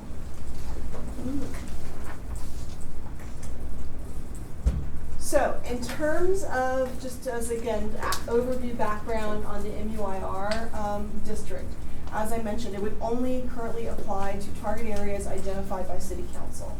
So, it's a two-step process. First, we have to establish the zoning district and adopt it into Chapter 15. That would be considered a legislative action. Then we would need to apply it to the targeted area, which would be a quasi-judicial action. So, Eugene, stop me if I'm saying anything wrong. Nodding my head. So there's so like I said, there's two different actions. The other challenge with this area is there is that large section of the sugar factory area that is a county enclave. It's not incorporated. However, by establishing a zoning district that would establish parameters for the type of development we want to see in that area, at which point those properties do get annexed into the city, they can go ahead and be swept into this district. So in terms of bulking and massing, we would anticipate that the lot size and setbacks would be consistent with our other mixed-use zones, but rather than the maximum building height be 4 stories with a potential of height bonuses up to 7 stories, we would, in certain areas where it would be determined to be appropriate, not everywhere in the target area, discuss the potential of allowing 7 stories, potentially with those bonuses up to 10. Again, not everywhere in this area. And that's, again, to be determined as well, as far as what the appropriate areas would be. So currently there are 3 height bonuses available within the code. We aren't proposing any changes to those. Those height bonuses are proximity to transit stations, which is generally, defined as a quarter mile from something like First and Main, on-site affordable housing, and a true vertically integrated mixed-use project where you have a non-residential use on the ground floor. Those are the 3 height bonuses. So you don't automatically get them. You have to, they're performance-based. You have to do something to get them. So currently we do have design standards for mixed use and non-residential buildings more than 2 stories. We would anticipate that there would be additional standards put in for buildings over 4 stories, and that really wouldn't apply just to this district. That would apply to any building over 4 stories that was able to achieve all of the height bonuses available within the mixed use district. So we would see that as being something that would be useful to do across the board. And we would also anticipate standards for street level activation. So no giant walls of concrete. You've got to do sidewalk, cafes, planters, awnings, porticos, some kind of really interesting entry feature so that when you're walking on the sidewalk, you feel like you're somewhere and you don't feel like you're, in a wind tunnel of some sort. So, next. So, one of the big reasons we're looking at zoning new district versus overlay is because we would be looking at not just different bulk height massing standards, but also a mix of uses that currently would not be available in our other mixed use zoning districts. So for example, we're looking at a true mix of higher intensity urban scale uses that are innovative, promote creative activity, promote economic activity, looking at a variety of residential types and not just multifamily.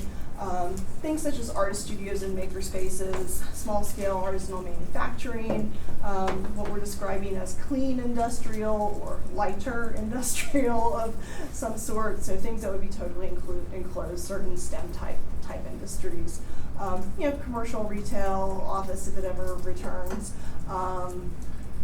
employment uses, and also civic and institutional uses, educational uses. So currently, like in our mixed-use downtown zoning district, you can do an institutional use such as Front Range Community College, but it requires approval as a conditional use.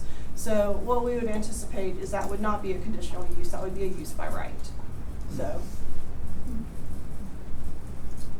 So our Section 800 tie-in, so as I mentioned, Our development and design standards were amended last year to create and establish Section 800, which are known as our urban neighborhood design standards. What these do are they are new standards for utilities, roadways, and such that facilitate compact urban scale development in terms of right-of-way, lane widths, sidewalk, etc., without the need for design exceptions or PUD zoning. So think something like Prospect, which still needs a PUD zoning for a variety of reasons. However, those narrower streets, those different alleyways. So it creates those standards that really foster and facilitate the type of development we're talking about here. Really walkable, pedestrian scale, still car accessible, but doesn't feel like a freeway. You can't land a 747 on your neighborhood road here. So this section would apply in the target area.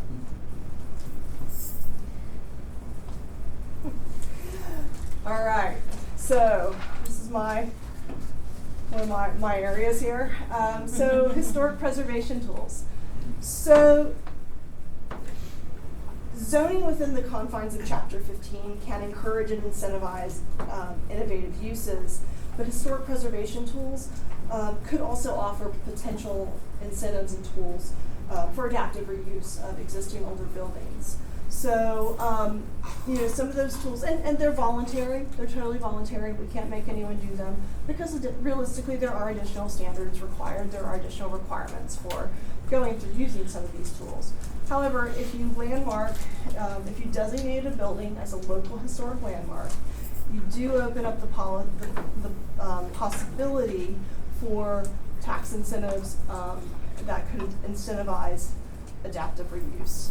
So specifically, there are federal tax credits for income generating commercial properties. There are state of Colorado tax credits for both residential and commercial properties. There are also grant opportunities through the State Historic Fund and other sources that could be used to really stack on top and help do the restoration and rehabilitation work of historic buildings if a property owner seeks to do that. So next slide. And then, if these tools are used, building rehabilitation would be guided by the Secretary of Interior standards. I'm not going to go through all of them. There's some really lovely detailed documents and technical reports on the Secretary of Interior website. But there are distinct standards for preservation, rehabilitation, and restoration. Those are actually 3 different things. And there are times when buildings just can't be saved for adaptive reuse. And in those cases, there are, if someone is interested in kind of recreating that building, it typically wouldn't be available, you typically wouldn't be able to use incentives for it, but there are standards for reconstruction. If you want to essentially replicate the historic structure, there are guidelines for doing that reconstruction if you basically only have photographic evidence or the building is collapsing on itself. So, next. All right. So I've talked a little bit about historic preservation. Urban design tools are something that can be incorporated into zoning, and that is, I think a really good use of zoning. So we're really looking at talking about walkable human scale development and redevelopment, which is the ultimate goal of the zoning district, of the NUIR district. We do recognize that there are car-centric uses. As much as we would like for everyone to bike and walk and use transit, that's not an option for a lot of people, and there are uses that just don't lend themselves to that, where there are times when you do need a car. So how do you deal with that without looking like a parking lot? So tools that can be used, we can require that parking lots or parking structures be at the rear of the building, or like in the case of First and Main and the retreat at Longmont, where the parking structure is in the middle of the building that's then wrapped around it so it's not visible. We can encourage structured parking. Admittedly, structured parking is an awful lot more expensive than surface parking, but we could look at ways to encourage that. We can increase bike rack requirements to really make it a lot easier. We can also require enhanced pedestrian-oriented elements on the street frontage when you do have these parking, when you do have uses that require parking. So there are ways we can, kind of hide that, hide parking, or make it, flow a little bit more in with compact urban neighborhood. All right, lastly, so we are at the beginning of our community engagement process. We did our first public event with the Connect Longmont event a couple of weeks ago. We had a table there. And as part of that, we debuted a story map, which this QR code will take you to. And that story map was put together by Melanie Brenton and Justin Darsh in our office, and they did an absolutely phenomenal job on it. But what it does, it includes an overview of really the history of the area. There's some great historic photographs. It talks a bit about the prior planning activities I referenced. There are links to to a lot of these previous plans where they exist. And it talks a bit about how the proposed district could bring everything together in terms of the history, the prior plans, and what we want to do to move forward. So again, that QR code will take you there. And with that, I will open up for any questions. I also will note that we are, our future, we do have some public engagement events scheduled. We will be doing presentations to the boards of LEDP in a few weeks. Talking to the Chamber's Public Policy Committee at the beginning of June, and we'll be talking to the LDDA board at the end of June. And then we anticipate that additional community engagement will occur throughout the summer with meeting with property owners, community members, other stakeholders. We're working with our comms team to really put together a robust and accessible community engagement strategy that can help guide the development of this particular process. All right. Great. Before we go into a discussion for maybe 10-15 minutes on this, thank you. Love. It was great to see the story map at Connect Longmont. Thank you so much for the work on that. Just to frame this conversation up a little bit more for LURA, as a reminder, just like we're not a housing entity, we're not a planning entity. However, I think already you can probably see some of the intersections, not transportation-wise, but with the subject of like how we're thinking about TIF, the urban renewal areas, and kind of how those layer into some of the work that's happening in other parts of our region. The other thing that is a direct relationship here is the conversation we had at the beginning of the year actually with this group on adaptive reuse. And I think everyone but Commissioner Loachman was there in the January 6th meeting there.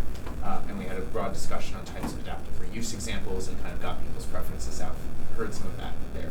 So this is to kind of connect a thread from that discussion into the broader planning conversation that's happening on how do we enable some of the things that then this body might then be seeing as an urban renewal authority, and or deciding what to use TIF for. Going back to that project versus district TIF conversation. So just wanted to connect the thread through all of those things to get us here. And now I will pass it over to Commissioner Cogover. Sure. Thanks for the presentation. For the community engagement, are we also going to be looking at our advisory boards for comment? I would anticipate that.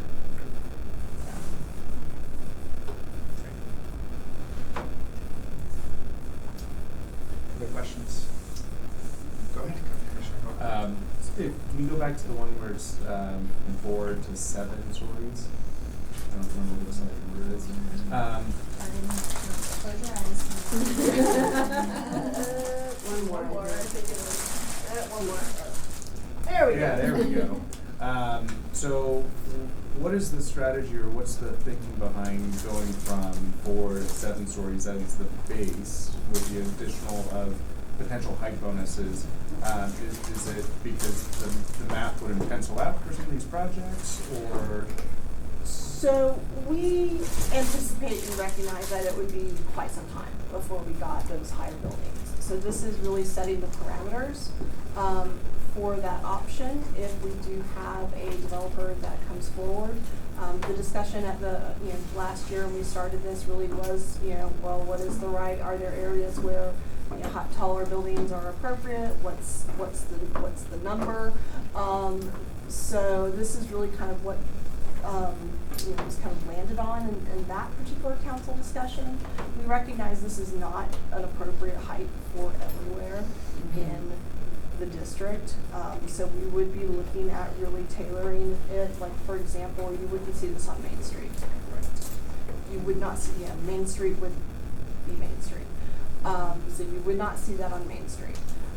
So we, you know, based on our discussions with people in the development community, the feedback we've received is, you know, doing buildings over like 5 or 6 stories, or really over, you know, 6, 7 stories, when you start running into requiring steel construction, currently that does not pencil out because the rents in Longmont just don't justify that. However, that's not to say they won't at some point. So we're really looking 20, 30 years out of this is what we're doing. And really there was guidance in Envision Longmont, and also in the Sugar Factory Steam sub-area plan that did recommend that additional height might be an appropriate, could be appropriate in this area. Could there be timing, phasing in of, you know, let's say, yeah, our goal is in 30 years to unlock the 7-story building. Is there a way to phase that in where it's pre-approved, but, you know, the first 5, 10 years you're at this level and then continue to grow? I think realistically the market will dictate that, and yeah, I think that's most realistically the market will dictate that. You know, what we can do is we can put in locational criteria and development standards that really make sure it's the right building, the right place. Maybe there are standards that you could only do so many of a certain height on a certain block face, but that's something that we would be looking at. I don't know, Harold or Grant, do you have any thoughts on, you know, a phasing or timing? I think the only thing I would, sorry to talk over your shoulder. I think the only thing I would add is it can always be relooked at. Obviously, we will create this zoning district. Again, the intent would be to apply to that geographic area. If council or future council wanted to investigate it 5, 10 years from now, and we look to see what makes sense, obviously, they'll open up the code and see what makes sense and make those amendments at that time as well. I guess I thought I heard you say, think that to add on to the height of the building, not just make the building 7, but you were suggesting adding extra floors after a certain point. No. So we're the maximum right now is 4 with height bonuses. Height bonuses up to 7. We would be going from 4 to 7 as the without any additional bonuses, with the intent that you could get an additional 3 height bonuses. So we would allow the maximum to go from 4 to 7. Right. Okay, I just didn't know if you were thinking that somehow it would have an add-on when you started to say that. I misheard you. Yep. That was related to council direction from February, I think it was early January. So, yes. And the other thing we can do as part of this is do, you know, work with our GIS team, our GIS specialists to, you know, do that analysis in terms of at least location, looking at the transit center definition to see, you know, this is an area where by our current code, you can currently get a height bonus for that. So that might be something helpful to look at. So I had a question on that, which is, what's the logic of having a bonus of any kind, a height, density, whatever, when we're building the transit center within that area? Like, aren't we basically saying you're automatically getting, like, we're not attracting people to that if we're already saying, like, we're building this around you, so, or where we want to see it? Wouldn't it make more sense to, in some ways, have, say, like, an adaptive reuse bonus instead of a TOD bonus in that situation? Because the TOD is already going to be there. Yeah, I mean, we already have the TOD bonus. So, I mean, there's no reason we can't look at the adaptive reuse bonuses. It's just something we haven't explored. You're saying we currently have a TOD bonus? We aren't proposing any new bonuses currently. We would expect that the on-site affordable housing bonus, the vertical mixed use bonus and the proximity to a transit center bonus would stay. That's not to say there can't be others of different sorts. And you can always put a not to exceed in the code as well, so to ensure that, you know, someone isn't stacking and stacking and stacking. Commissioner Piazza? Maybe a silly question, maybe not. When we're talking about kind of the additional height bonuses and the special district, I can't help but think more apartments along that whole stretch. And so, like, how is this zoning also appealing to, like, single residential housing or townhomes, or are we trying to grow in such a way that it's like a small little city on its own with high buildings and industrial and different things like that? So in our mixed use districts currently, there's a minimum density of 18 units an acre. Townhomes are permitted. It's really hard to get that minimum density if you're just doing townhomes. So we would expect or encourage, you know, we would put in language and encourage a true mix of housing types. So maybe as part of a master plan development, you could do some more cottage if you have something else that will get you to that 18. But that our goal is not to have all apartments. And again, on Main Street, we would expect that the current height limits for Main Street would stay in place.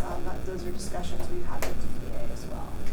Of course, yeah, and I'm just thinking like into the future, right? Yeah. So you said 18 per acre. That's currently what our mixed use zones permit, yeah. And in the big scheme of things, that is not a very high density at all. That's extremely low when you're looking at density.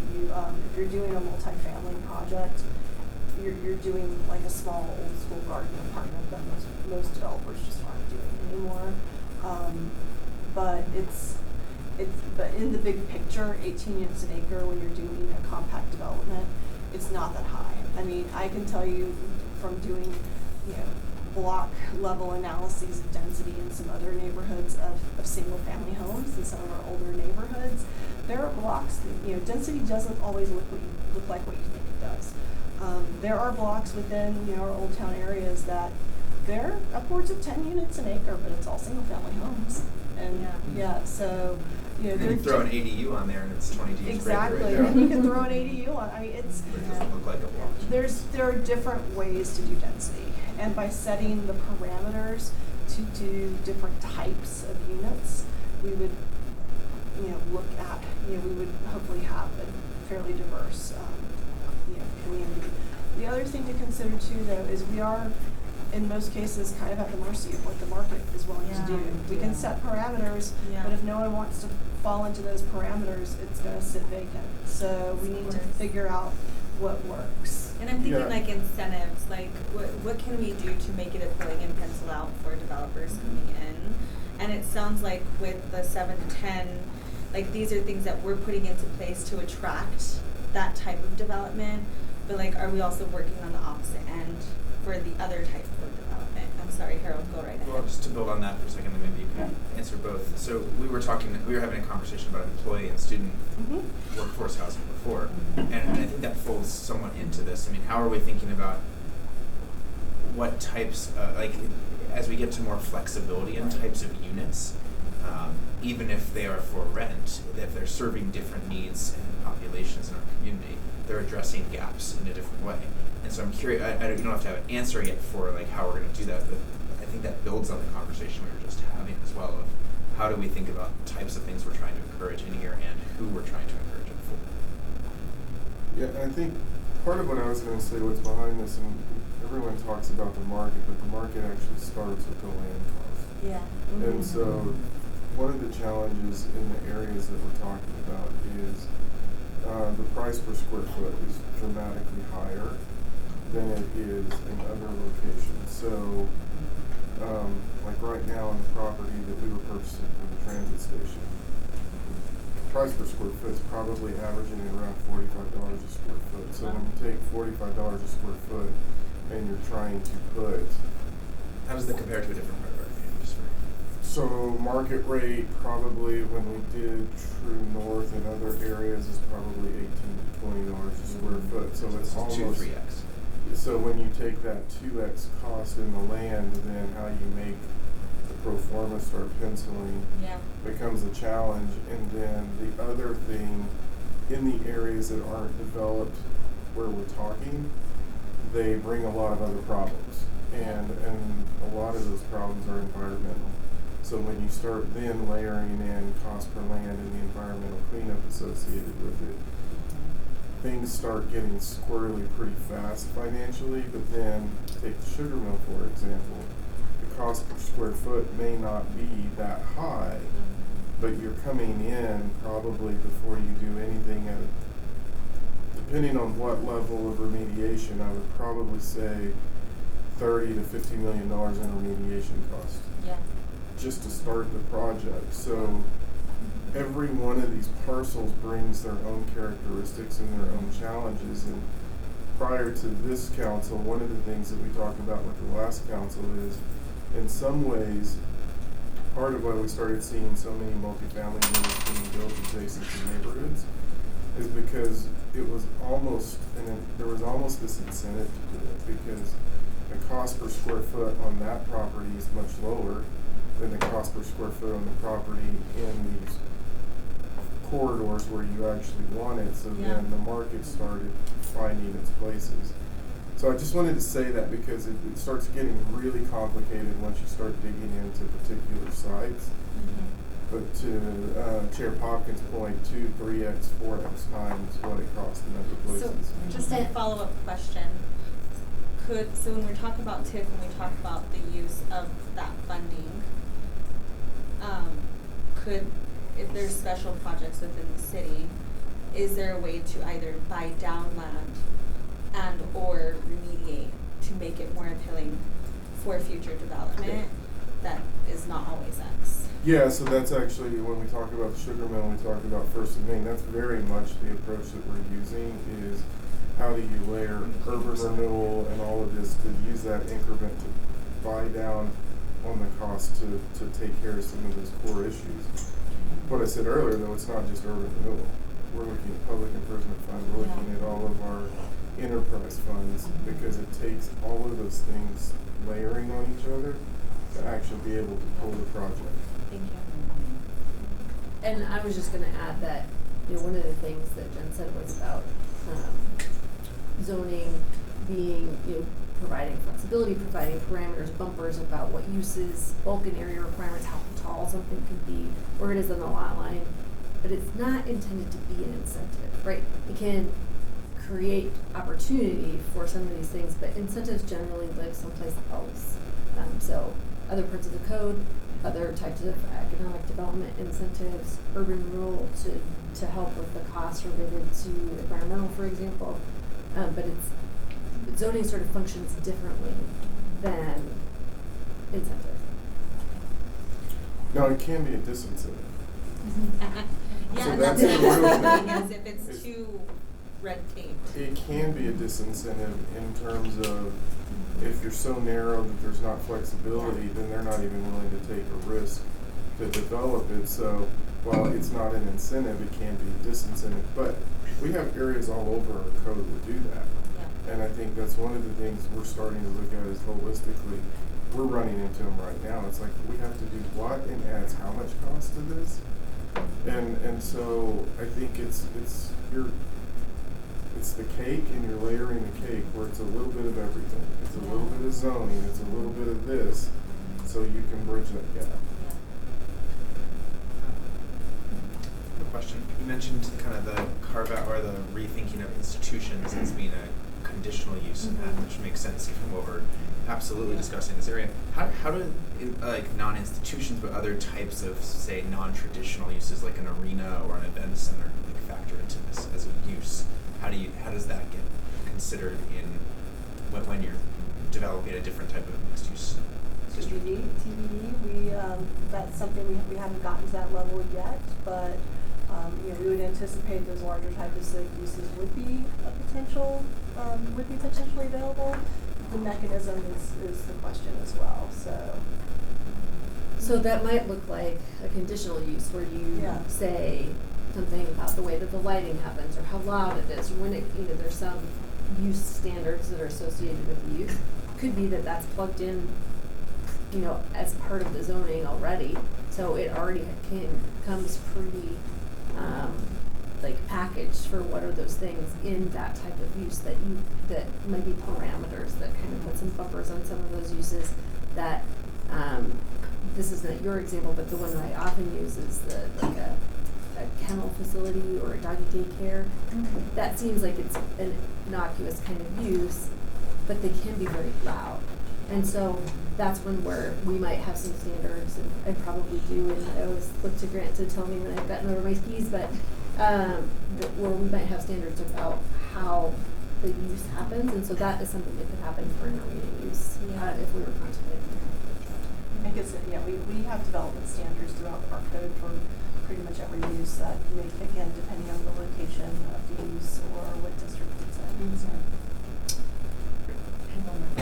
Sorry. And so I'm just thinking creatively, and this might just be like a crazy, impossible idea, but when we think about bringing development in and making it appealing and talking about, how do we get developers to bring something in with it, or maybe preserve something like a historic building. Our city needs a library, another rec center, another, maybe another pool, like another sunset pool, who knows?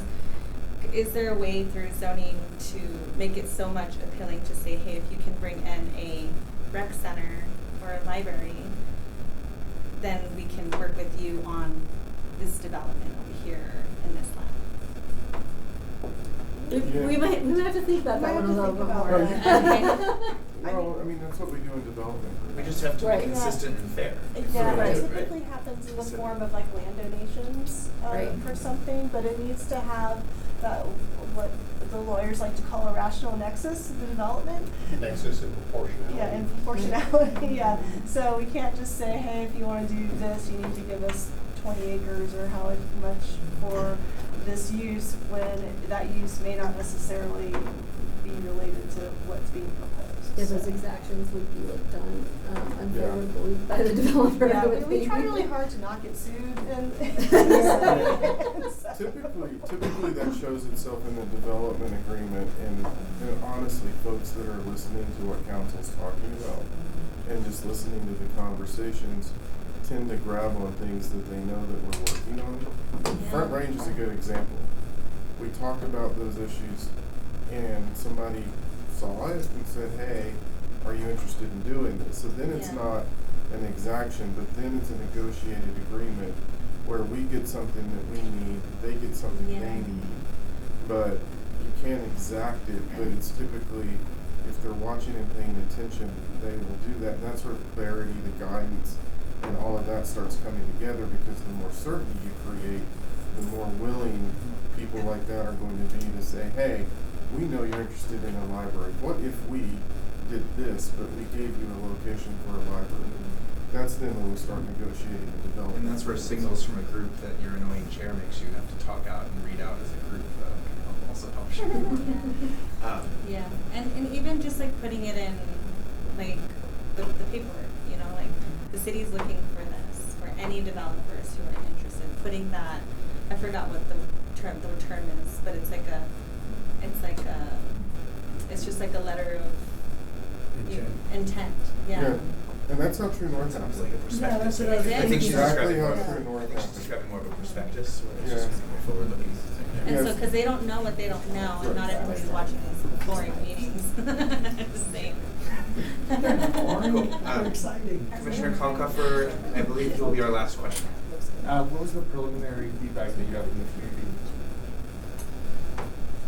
So it's still early. It was interesting having discussions with folks at the Connect Longmont. I definitely noticed shall we say, a generational split. A lot of our younger residents were really excited about the possibility of having compact, walkable, something that has a lot of different uses that they wouldn't need to get in their car for. Then you had other folks who just wanted to yell at us about apartments. And so it's one of those, how do we balance it? And because we are a diverse community, and we do need to meet a lot of different needs. And so, but it's very interesting. There's definitely, it's not absolute, but there definitely is a real generational difference in terms of, what people are interested in. So, but yeah, it's still early, so we're working with our communications team to figure out some outreach that we can do, doing a project page with like a, comment field, we can ask questions and people can respond to, not a survey per se, but, having some meaningful input via online. And again, working towards really working with the public, but first we're really working with our community partner organizations because they tend to represent, say, the business and development community as well, who would really be impacted by this also. I was going to treat that as the last comment. Oh, no, actually, because I haven't spoken a lot. But, so, I start thinking back on the sub-area plan in 2022, and there was a lot of the community engagement, at least for the sugar, the sugar mill site, and the First and Main area. Are you finding that there's a lot of overlap in what the feeling was? I mean, now that would be 4 years ago. Still in the very early stages, like I said, but we are definitely building on the community engagement that's already happened. Okay, Because there was a lot of work that was already done, and that's part of the messaging as well. Is this proposal is not coming out of nowhere. It's not coming out of a vacuum. It's based on work that's been done in the city for over the past 4, 5, 10, 20 years. So it's really, we're really trying to move forward with recommendations so that, we don't have the proverbial plan on the shelf. And I saw that the sub-plan area document that's 285 pages, it's on that story, it's linked on there. So if anybody wanted to take a look at that. I mean, there were advisory boards, planning and zoning, sustainability, historical preservation that all weighed in. There's a little thing on where my kids had presented around what they wanted to see in that area. Yes, absolutely. So there's a lot in there. I don't want to discredit or get rid of that. This is additive, this is an additive effort. We are not starting anew. This is we recognize there was a lot of hard work done. There's been a lot of very valuable input and we're building on it. And part of our community education, I view a lot of what we do in planning, especially long-range planning, as community education, and making sure people know that these are topics that have been discussed for a very long time in some cases, and we're just not making things up as we go along. Great, that was a great question, and a good one to end with. Thank you.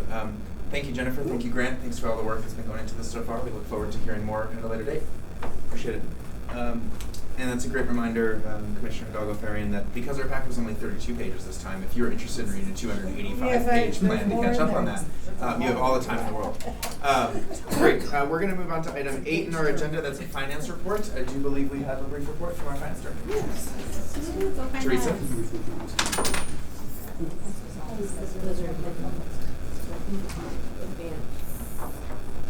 So thank you for inviting me to your meeting to talk about the finances of LURA. I do understand from Jen that this is something that you would like to have on your agenda on a go-forward basis. And I am certainly open to hearing from you all what would be most beneficial for you from a financial perspective. What I have this evening for you is just a few slides on the current finances of LURA, just to kind of lay that groundwork so that you know what has happened in the past and what the tip dollars that LURA generates today are being spent on. And so it really is all about the Village of the Peaks project. And this was a public-private partnership between you all, LURA, the city, the developer, Newmark Merrill, and out of that whole conversation and also part of the whole partnership was developed the Twin Peaks Metro District. So the city was actually, back up, sorry. The city actually issued the debt for the infrastructure and public improvements at the Twin Peaks area. It is maintained by a trustee completely separate from the city at UMB Bank. And we have two sources of TIF that are used to pay that debt. So it is a property tax TIF and a very small amount of sales tax TIF.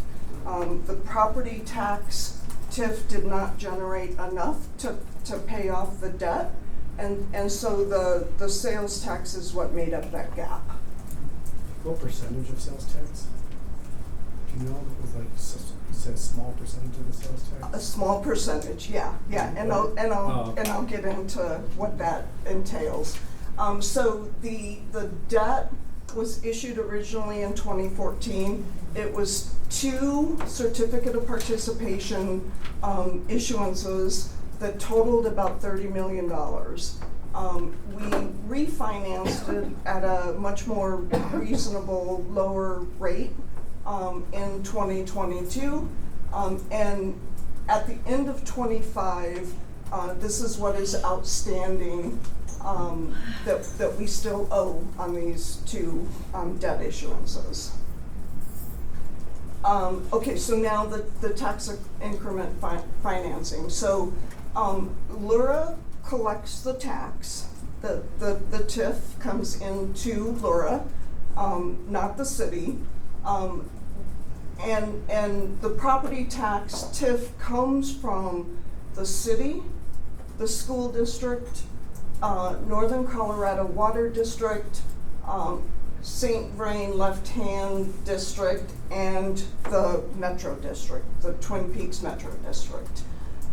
And very much like what Jen was saying and the resolution that you all adopted earlier this evening, LURA collects that TIF. However, we do have to rebate a portion of it back to the school district and to Twin Peaks Metro District. So we are rebating back to the school district the mill levy override that Jen was talking about earlier that will apply in that case. For the Twin Peaks number 1, we do rebate that back as well. We also rebate back, so the Metro District mill levy, in total, 2 different mills at 25 mills. The first 25 was intended to help cover the debt, so that is what LURA actually retains. We have to rebate back the second 25 mills because they use that then for maintenance at the Twin Peaks area. So we are rebating back 2 different components of that property tax TIF. And then the sales tax, so the sales tax TIF. So the actual TIF cycle for the sales tax starts November through October. And the base amount was the amount of sales tax that was derived from the prior year. So the base amount that was being generated at the mall at the time before it was demolished and rebuilt was just under $800,000. So that's our base. So we have to every year we reach that base, and then anything above that is what is considered the TIF. But it's anything above that on only 1% of the non-earmarked sales tax. So this doesn't include the sales tax that goes to the street fund, the open space fund, or the Public Improvement Fund. It's only the general, non-earmarked 2%. And at this point, it's only 1% of that 2% that was needed to fill that gap to make the debt service payments. So do you assess that yearly based on how much the property tax TIF covers? So the sales tax is completely independent of the property tax. So yeah, two different TIFs. Okay, and so my last slide for you, I just kind of wanted to give you a sense of what does the LURA budget look like. And so revenues, as I mentioned, comes from the property tax TIF, the sales tax TIF, and then there's some interest and unrealized gain or loss on the investments that is also part of the revenue stream. Our expenses then are from LURA, that TIF revenue that's generated gets transferred to the general fund, which then gets transferred to UMB to pay the debt on those certificates of participation. And then the only other two expenses in LURA, as I mentioned, are the refunds back to St. Vrain Valley School District and the Twin Peaks Metro District. And of course, the budget today is only for the Village of the Peaks, does not include any of the projects that you all are currently working on. For the southeast urban, right? It will be most likely structured very similar to this. So Harold, I don't know if you want to jump in. I know you were part of that whole negotiation for the mall.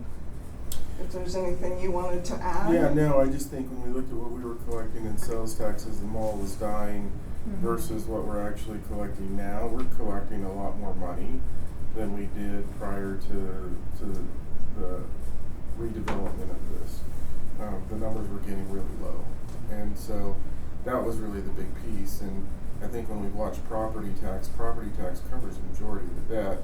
The other thing I wanted to say is the Metro District piece is that is the owner willing to tax themselves an additional amount in order to pay their debt. So it's not like all of this is government funds.